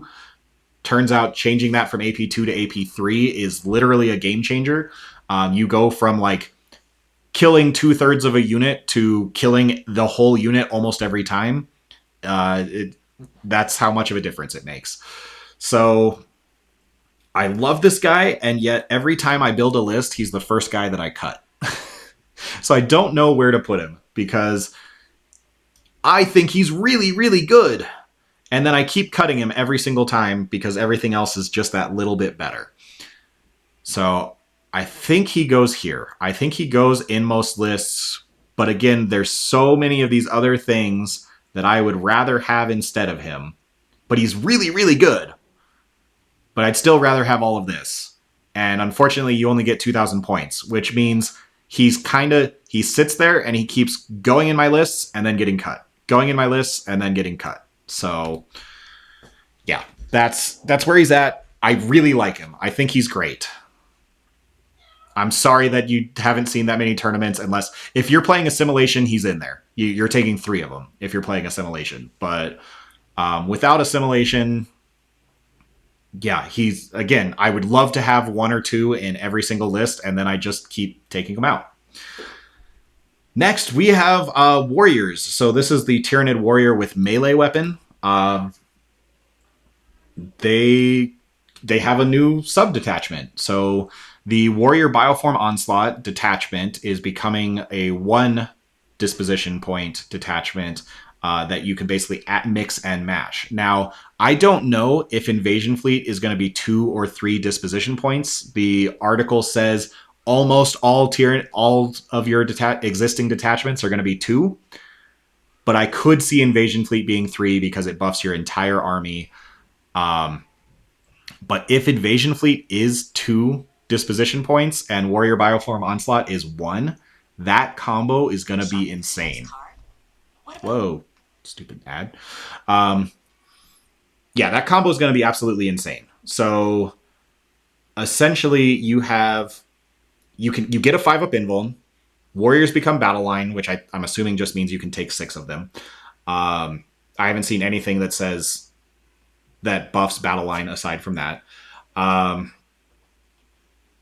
And essentially combining the 5-up invuln with the Invasion Fleet 5-up Feel No Pain, suddenly these warriors can be super tanks. And that combined with them being led by a Lash Whip Prime means that they essentially can go you can still get the Lash Whip Prime jumps in front of you for the extra movement. You can have the invuln, you can have the Feel No Pain. You're suddenly this super tanky unit that also hits ridiculously hard because you're going to be hitting on 3s, re-rolling 1s, with sustained from the Lash Whip Prime, and you're going to take lethal against monsters and vehicles, and then you can crit on 5s. And it's my dream come true if this happens. If Invasion Fleet is 2 disposition points, that's what I'm playing. I still think Vanguard with the Lictors is probably the better combo, but I love my Tyranid Warriors, and I've been having a blast playing Invasion Fleet. So if that combo exists, that's going to be my first list, even though I think Vanguard Onslaught with Lictors is probably the stronger list. I would love to play this. So I will put this, this is entirely contingent on that specific combos, which I guess means this is not most lists. This is niche builds, but it's the top of niche builds. Because you can throw these warriors in most lists and they're just going to be tankier because of a 5-up invuln. But without the 5-up Feel No Pain, they're not actually that tanky. So they're in niche builds, but man, if that build exists where you can get the 5-up Feel No Pain and the 5-up invuln and all the other stuff that comes with it, that's going to be absolutely incredible. Similarly, ranged warriors. So ranged warriors benefit quite a bit from the cover changes because a lot of their guns are only AP 1. So now actually having meaningful AP matters. Again, same thing. Now that you can just throw these guys in any list for 65 points and they get a 5-up invuln just with that disposition, that's not bad. They're just super cheap, and I think cheap MSU trade pieces is absolutely what you want. They have access to fallback, shoot, and charge. They can be led by a Lash Whip Prime, so giving a Lash Whip Prime fallback and charge seems pretty good. Um, yeah, like I think these guys are actually decent. Obviously, they do not like being -1 ballistic skill. They do not want to be hitting on fives. But all of the enhancements that existed in the Warrior Bioform Onslaught, like 3 of the 4 of them gave this unit +1 to hit. So I imagine there will be at least a enhancement that you could give these guys +1 to hit in that detachment with the sub detachment. But we'll see. I think these guys are good. But they're kind of still. I think they're going to go here. Really cheap Action Monkey guys that could do damage now. There absolutely is a build where you just spam these guys like crazy. Because again, I think cheap MSU Action Monkey units that are somewhat survivable is very much a play pattern, especially if you want to do like the Recon Force. Sorry, minor interruption there. Where was I? I think I just finished the Parasite, right? Yeah, we're moving on to the Pyrovore. So the Pyrovore is pretty interesting because he gives ignores cover. I imagine that's going to remain the same. With giving ignores cover, how valuable is that? It's actually not that valuable for us anymore. I was really taking him for the Maliceptor, who desperately needed it. The Maliceptor now has it because it's a psychic weapon. So the only 2 real guns that we have that are going to want ignores cover is going to be the Exocrine and the Tyrannifex. So, and I don't know how frequently the Pyrovore is going to be able to get to whatever those guys want to shoot because they're such long range guys. That being said, he is still the cheapest Action Monkey we can get. For 40 points, you can get a guy. He does have a large base, so it's difficult to get him to fit, but like he could just come in off of reserves. A lot of the terrain, which are the expansion objectives now, they are within reach of you just walking in 6 inches of the table edge. A lot of them are right up on the edge. So there's a chance that he could like turn 2 if you're going first, just walk in on your opponent's expansion and just start doing an action or something like that. But so he's good. I don't think he is as good as he was. Like he's not as necessary as he was, but they're still good. He's still like a unit of 3 of them in assimilation is still fantastic. I'll put him there. Yeah, just nice cheap Action Monkey and giving ignores cover. But again, a lot of the guns that we care about being Maliceptor, Norn. I think our 4 guns are what? Tyrannifex, Maliceptor, and Exocrine. And the Maliceptor already ignores cover now. So does the Norn. You're not taking a Pyrovore to ignore cover on a Norn, but yeah. So I think he just goes there. He's a good Action Monkey, and he ignores cover if you need it, but might be difficult to get him up where you need him to go to ignore the cover. Then we go with Spore Mines. Same thing as the Mucilid Spore Mines. These guys are just... Again, it'd be hilarious if they get the explosives keyword. But yeah, they're all right. Actually, sorry, saying the explosives keyword, something I forgot about and just remembered, the smoke keyword.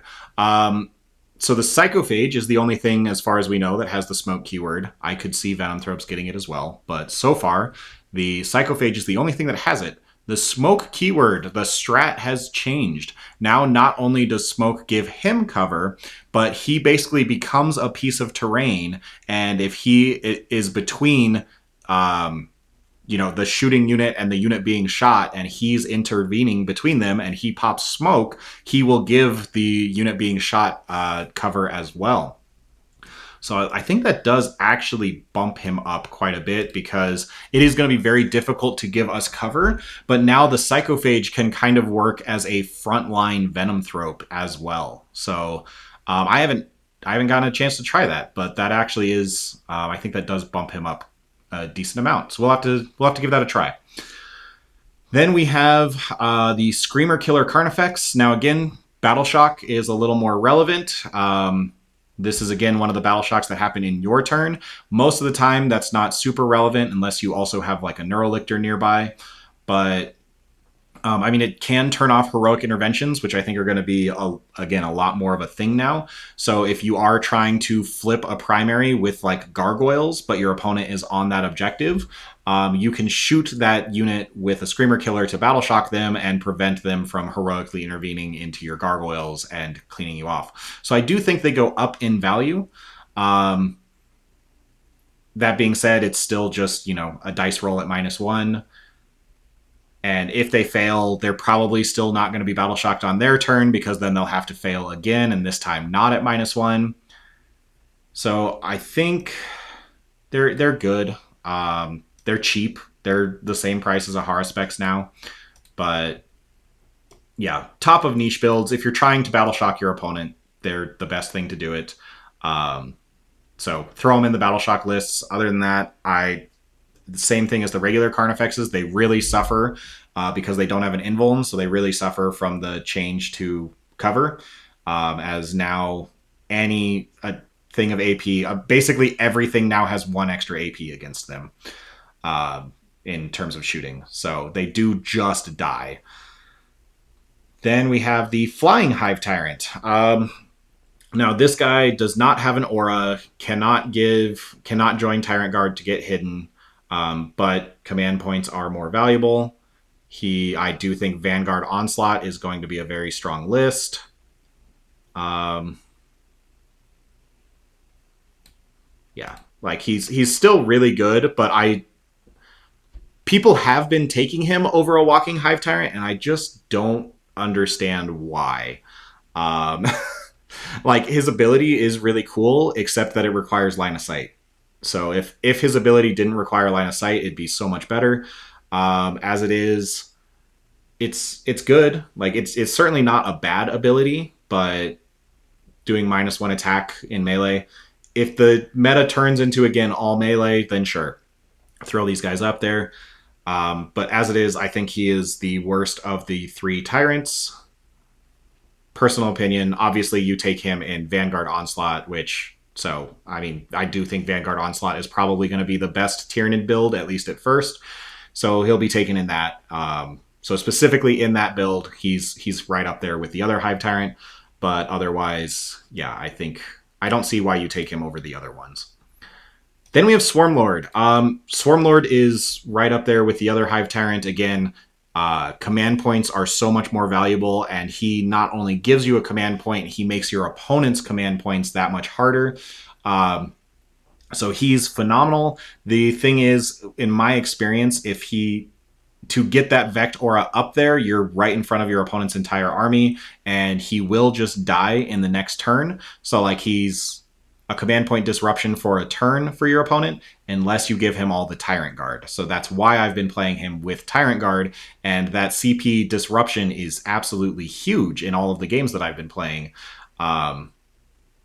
And I think it's going to be even more impactful in 11th. I still think the Tyrant Guard with Swarmlord are going to be phenomenal, especially if he gets to have that hidden thing. He can just start right on the line for the most part, and then just go forward and have one turn where all his Tyrant Guard die and as he's fighting, and then the next turn, he dies, but then you have 2 solid turns of the Vectora and him getting damage in, which is very good. I will say also his Flamer, now that it's a psychic weapon and like the cover changes, obviously it auto hits, so all Flamers now ignore cover. So that is just a flat buff to him. His Flamer does just have +1 AP, essentially, which is fantastic. So Swarmlord just got buffed, which is fantastic. He's our iconic guy. So he's kind of interchangeable with this guy. I don't know, like I take both because that's what I've been doing and it's been great. But I'm not saying everyone has to take both. I'm just saying grab a Hive Tyrant. You're going to want the CP.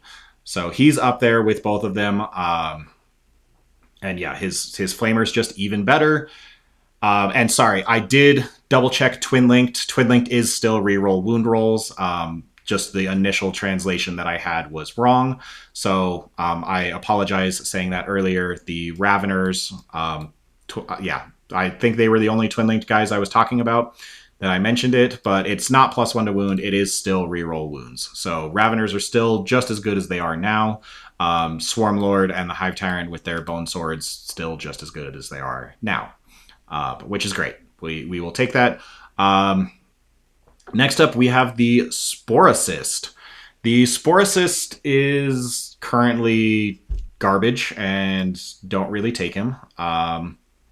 He could act the same as a Biovore now. Because again, you don't actually care about holding your home. You just care about preventing your opponent from holding your home, other than drawing Defend Stronghold. That is an interesting theory. You could just have a Sporicist instead of a Biovore. Obviously, the Sporicist doesn't shoot the Spore Mines as far, and he's more expensive, but I could see a world where it's a Sporicist in your backfield instead of the Biovore, and he's there just to seed your entire deployment zone with mines. I could see it. I still think the Biovore is better. But here, we'll bump him up to he's a definite struggle bug. But yeah, we'll have to see what they do with him. I think screening out your entire backfield is going to be handy, but you want it to be cheap. Biovore, again, is the better way to do it, but I could see it being a Sporicist because he makes slightly more explosive Spore Mines. Next up, we have the Lash Whip Prime. This guy, when he initially was released, 85 points and could only choose one of the 3 types, was awful. And turns out dropping 20 points and gaining 8 extra attacks at AP2 is enough to make this guy great. I've played him now for 15 games, and he never disappoints. He is still a little bit squishy, but for 65 points, that's fine. We don't mind him being squishy. He does hit really hard. Now, is he going to kill a tank by himself? No, but he can tie up a tank, and he can hit it. He can take out a third to a half of the tank's health.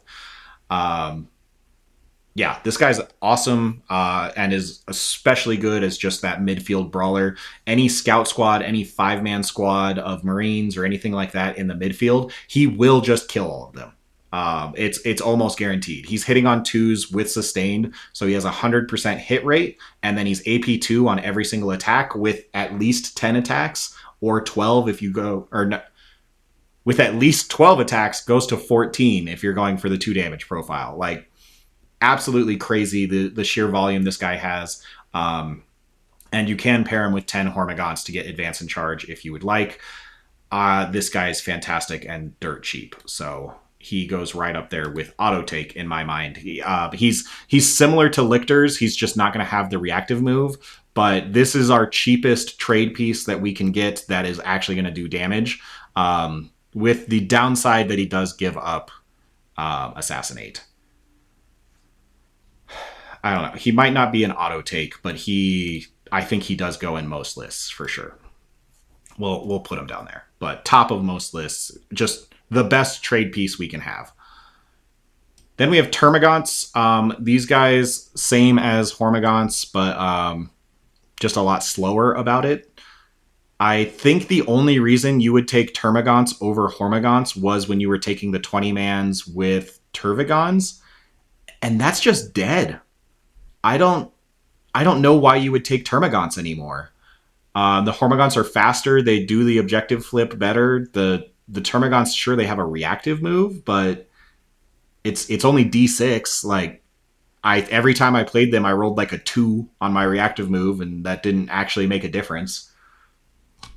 I don't know. I just don't see why you would ever take Termagants over Hormagaunts now, because the only reason to take Termagants was in big 20-man units that you have the Tervigon to also bring back. None of their guns are AP1, I don't think. So I don't think they got a buff from the cover either. I think all their guns are AP dash, right? Other than the spike rifle, but you're not really taking the spike rifle. Maybe you take a spike rifle now, but I still don't know why you would take Termagants. Are Termagants struggle bus? I think they are. They're above Neurogons, but I actually think they're on the struggle bus because they really relied on the 20 mans, and you're just not doing that anymore. Huh. Okay. Uh, Trigon. So Trigon Prime is really good in Subterranean, and that's about it. So, yep, we're gonna go right there. You're one above Moloch. You would definitely rather have the Raveners than the Trigons, in my opinion. So, oh, and sorry, let me move my camera. There we go. Sorry, I don't know how long I was cutting that off there for, but um, yeah, Trigon.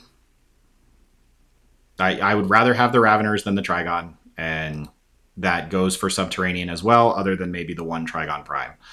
So I think you take the one Trigon Prime, and I don't see any reason to really take more than that. Um, they do get advance and charge in Vanguard Onslaught, so like maybe they're okay in there, but I don't think so. They're cheap. They're only 140 points. But yeah, I don't know. It's just they die way too quick. Every time I've used him, he hits, he kills, a little over half of the thing that he hits, and then he dies. That's been my experience every time. Toxicrene. For a brief moment there, the rules were leaked, and I saw plenty of rules that said a monster in combat can shoot at -1, and I never saw any text that said you could shoot into a monster that's in combat. Um, I couldn't see that at all. The first like 3 translations that I saw of these leaked rules never said that. The 4th translation that came out did, but for a little bit, I was super excited about the Toxicrene holding stuff in combat and saying you can't shoot me. And if that was the case, I mean, he'd be in niche builds, and it'd be really fun to try and hold things in combat and say you can't shoot me.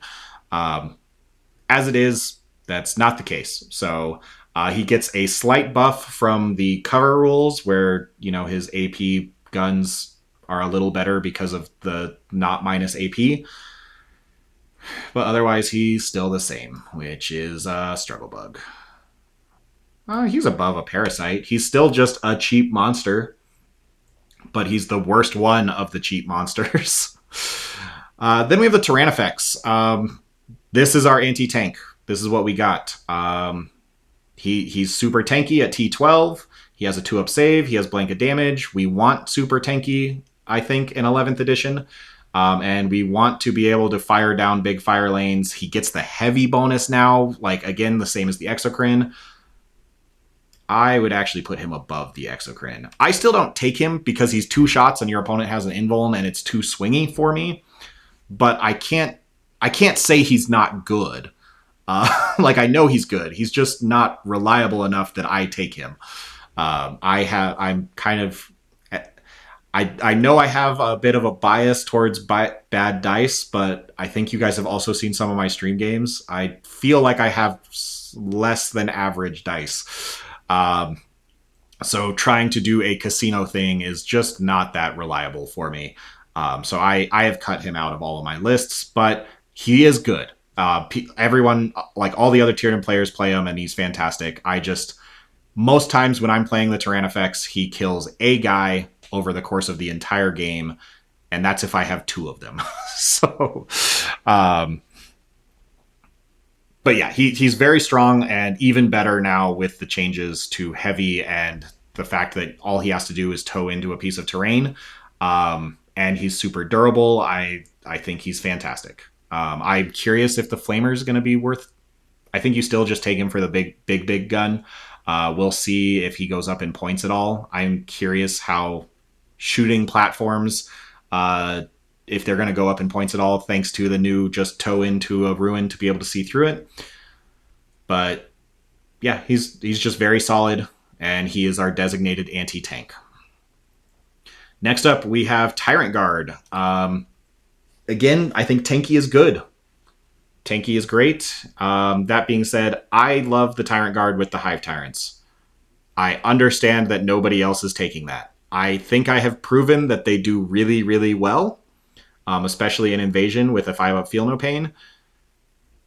Not too many people, like, I still haven't seen anyone else copying me. Nobody else is taking 12 Tyrant Guard as far as I've seen. But I do think they're really good. Doesn't mean they go in most lists. So I'll put them there because that's what the community is doing. For me, they're an auto, like, if I'm taking my double Hive Tyrants, I got to keep them alive, and so I'm taking the Tyrant Guard. And I mean, 30 attacks at 611 is not bad. Especially if a Psychophage is making them AP2. But I think that's where they're at because that's where the community is putting them at. I've had a lot of success with them. They are slow. If Pact-Bound Zealot Defilers for some reason remain untouched, then yeah, they're bad because Pact-Bound, but then everything's bad. Pact-Bound Zealots, just everything that I'm saying about let's remain durable because that's what's important.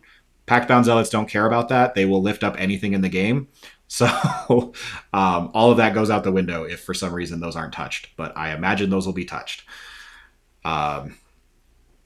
Yeah, so that's Tyrant Guard. I take them all the time. I take 12 of them all the time. I have been for like 5 months now. And they've been incredible every single time.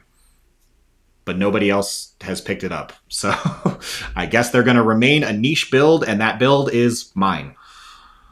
Venomthropes. So Venomthropes are significantly more useful in my mind because infantry are going to have such a harder time actually getting cover. That being said, they no longer give infantry stealth and cover. They're just giving them stealth, which is cover. So they got nerfed, but they're also needed a little bit more. If you are going an infantry heavy build, I think they're actually between Trigon and Moloch, which is interesting because Trigon and Moloch are basically the same. But for some reason, I feel like that's where Venomthropes go, is right between those two. Where if you're playing a super infantry heavy build and you need cover, Venomthropes are there for you. But again, you can't like daisy chain back to them anymore. So that does make them significantly worse because the best reason for them was giving cover to these 20-man Gaunt squads that were daisy chaining back to them, and you're not doing that anymore. So now they're just kind of sitting there.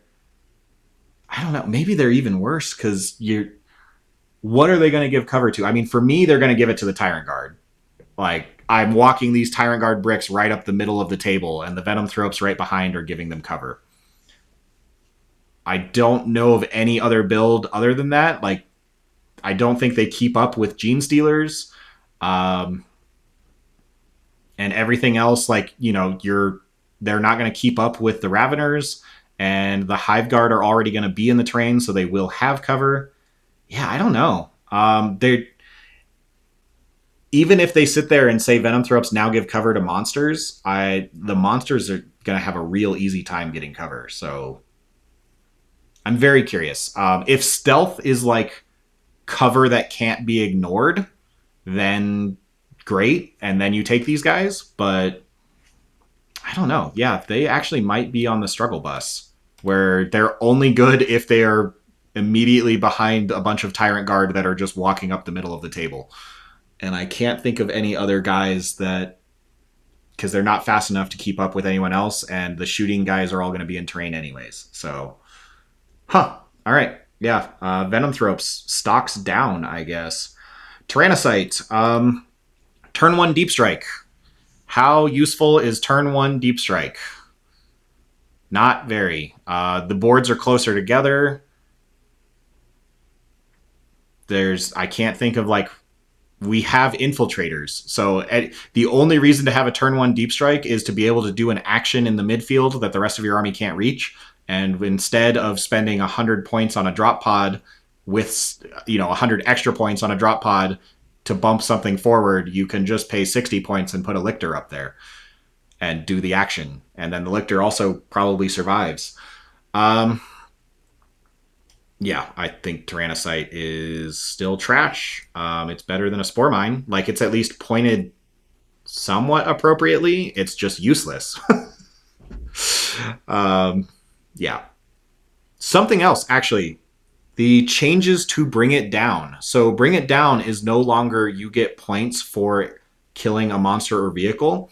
It's now you get the points for killing something with a wound characteristic of 10 or more. So specifically, all of our Carnifexes actually do get a little bit better because of that, because none of our Carnifexes give up Bring It Down. And there's no infantry model. There's nothing that's not a monster that was 10 wounds. So nothing becomes a Bring It Down target, but all of our Carnifexes no longer give up Bring It Down. So I don't know that bumps any of them up a slot because Bring It Down is one secondary, but keep that in mind that, yeah, Carnifexes don't give up Bring It Down anymore. Von Ryan Leapers.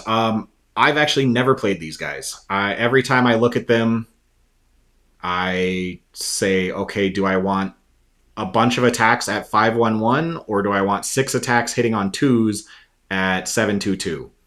And the answer is 722 every time. That being said, with I could see these guys being really good in Vanguard Onslaught. With doing like the disruption, you want to do a bunch of actions in your opponent's field. They're going to do the same thing if you're taking the Lictor detachment anyways. They're worse than Lictors by far, but I think if you're going all in on the Lictor detachment, then you're just taking all the Lictors, which finishes up with these guys if you still just want to take more. So I'll put them there in the niche builds. They're definitely, I think they do go up, but I don't know, Fights First is also worse, but again, their problem was, yeah, they have Fights First, but they never kill anything anyways. But they are just a cheap frontline thing to do actions, the same as the Lictors. And if you're just going all in on that Lictor detachment and taking all of the Lictors and you still want more Lictors, you can take these guys. Okay, they are a niche build. I think they're bottom of niche build. Prove me wrong. I would love to see someone taking 12 Von Ryans go even 5-1. I don't think it's going to happen. But prove me wrong. Please show me any list that you see that has 12 Von Ryan Leapers and does well at a tournament. I'd love to see it.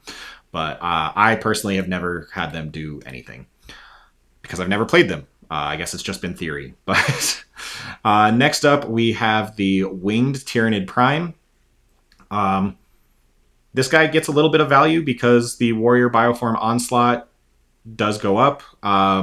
He is kind of overshadowed by the Lash Whip Prime. But if you're taking Vanguard, he has the Vanguard keyword and the Lash Whip Prime does not. So I think he's up here with the ranged warriors where if you're going for the warrior build or like the Vanguard Onslaught warrior build, then you take him. Otherwise, you take the Lash Whip Prime instead of him every time. Yeah, that's just where he's at. He's not bad. He's just completely overshadowed by the Lash Whip Prime. Then we have the Ripper Swarm.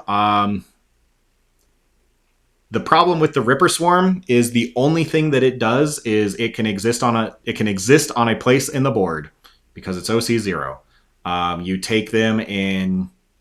I like taking them in Assimilation because they are they are a harvester, so they can be really small, tiny little combat medics, and I take them in that. I don't take them for anything else.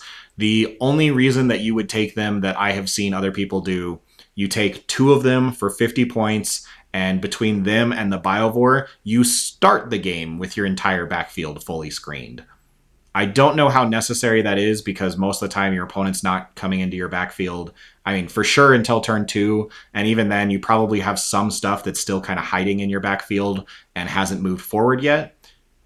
But with so little incentive to stay in your deployment zone, I could see just take a Biovore and 2 of these guys that's still cheaper than the Spore Assist, and that'll fully screen out your entire deployment zone, and everything can just leave because there's no incentive to having stuff in your backfield other than keeping your opponent out. So maybe that's the thing. Maybe you take a Biovore, 2 Ripper Swarms, and you say, yep, you're never touching my backfield, and I don't have to worry about it, and I'm never looking back. I could see that. They're still struggling, like being an OC0 thing. Just, yeah, that's the only reason you would take them, in my opinion. Because the only other thing that they could be is for like an engage or a secondary, and your Biovore can shoot a Spore Mine to do the same thing, and the Spore Mine's even, cheaper and smaller. Then we have the Turvagon. The Turvagon, is he dead? The only reason you take a Turvagon is to heal the 20-man Gaunt squads. And you're not taking those anymore. I mean, he's durable. He's not as durable as a Tyrannifex, though, because he's only T11. I haven't taken a Turvagon in 10th edition, and I don't see any buffs that would make... I think he only got worse, unfortunately. Wow, yeah, he is really struggling, because the only reason you take him is for the 20-man Gaunt squad, and you're not taking those anymore, in my opinion. If I'm wrong, I'm wrong, but all the changes that I have seen mean you're not taking 20-man units anymore. Again, I'd love to see someone prove me wrong. If taking the Sam Pope build is still viable, I'd love to see that. Zoanthropes. Zoanthropes just get a flat buff. The cover changes are huge for them on both sides, offense and defense. Offensively, the cover changes are huge because the psychic changes make them ignore cover. So these guys just ignore all cover now. So offensively, they just got a buff where the opponent is no longer going to get -1 AP. So their blast profile will just shred through Marines, with, again, the caveat that psychic defense might become a thing in the meta, because psychic weapons now actually do something. So people might be teching into a little bit of psychic defense. But them ignoring cover is huge. And then in addition to that, they never really benefited from cover anyways, because they had a 5-up save that went to a 4-up in cover, and they had a 4-up invuln. So they never actually benefited from cover.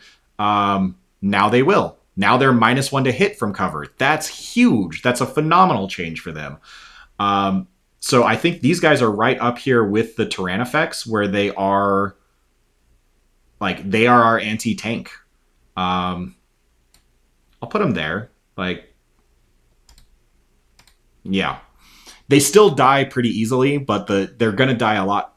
They're going to die less easily than they were before, because now they're going to have -1 to hit. And they're still going to have their 4-up invuln. So I think Zoanthrope stocks went up, which is great. I have 18 of them and would love to put them back on the table. Yeah, they just went up. I don't see any reason, or I don't see anything that makes them worse. Just cover is better for them. Psychic is better for them. So good job, Zoanthropes. Similarly, the Neurotyrant, yeah, just as good. Sorry, I'm getting bumped. My camera's in the way now. I apologize, guys, but here, quick peek. It's Barb Gaunts and Sporocyst. We don't care that much about them, unfortunately. So I'll hide down here now. And the Zoanthrope stocks go up. Neurotyrant, similarly, stocks also go up. I mean, he already ignored cover, but just getting the -1 to hit is great for him. And then obviously Battle Shock is a little bit better than it was. So having the guy that does the main Battle Shock thing for us is just better. It means that our shadows might be a little more impactful. So there's a lot of things in most lists that are good that I'm seeing. I don't know that this is wrong. Obviously, when I say that these are just the staples, your list isn't going to have everything that's in the most list things, but all of these are the good guys that you can throw into a list. And then the auto takes are probably in every single list. Maleceptor definitely belongs on the bottom of that. I think the Maleceptor is going to be very, very good. I don't think he's going to be in every single list, but I do think he is going to be very good and probably the best monster that we have aside from the clearly designated role of a Hive Tyrant or a Norn. They are doing a very specific thing in the list, and that's why they're auto takes. The Maleceptor, I think, is now just going to be our best general purpose monster. Still super tanky, which is important. The shooting, ignoring cover.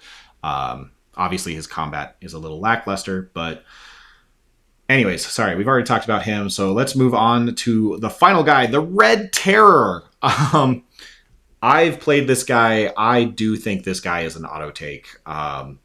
The uppy downy. So in Subterranean, he is a guaranteed auto take because he's just uppy downing every turn. I will say Subterranean, there is a distinctive nerf to Subterranean as a whole, being you have to show up outside of 6, and that now means you have to roll a 7 on all of these charges for Subterranean. So instead of having like a 58% chance or like 64% chance of making your charge, you are now a 54% chance of making your charge, because now you need a 7 from reserves on basically everything. So yeah, it's somewhere in the 50% range, between 50 and 60%.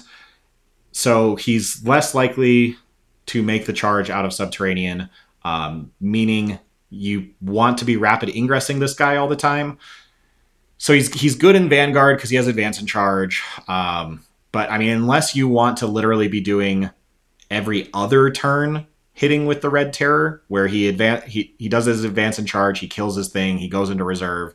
Then on your next turn, he comes down nice and hidden. And then on your next turn, he advances and charges and kills something again. Like, maybe that's what you do, but I think you want to try rapid ingressing him, but that makes him very CP heavy. That basically is going to cut your CP over the course of the game in half. And he might be worth doing that. I don't know. He's very good. Maybe he's not quite an auto take because he is so CP intensive.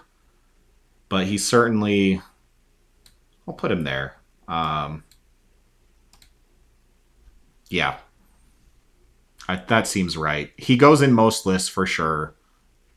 If you need all of your CP for something else, though, like he needs the CP to rapid ingress and fully function, in my opinion. He does go in basically every Subterranean list, though, because he can just be a tunnel manufacturer where all he does is up down every single turn and just make tunnels all day long. He doesn't even have to actually attack anything to be useful in that detachment. The 100 mil base is also a little awkward. Like, he's pretty chunky. He can actually be kind of easy to screen out. But he will pick up your opponent's screens easy. But yeah, that brings us to the end. We have 52 Tyranid data sheets that we just went through. Let me know what you guys think.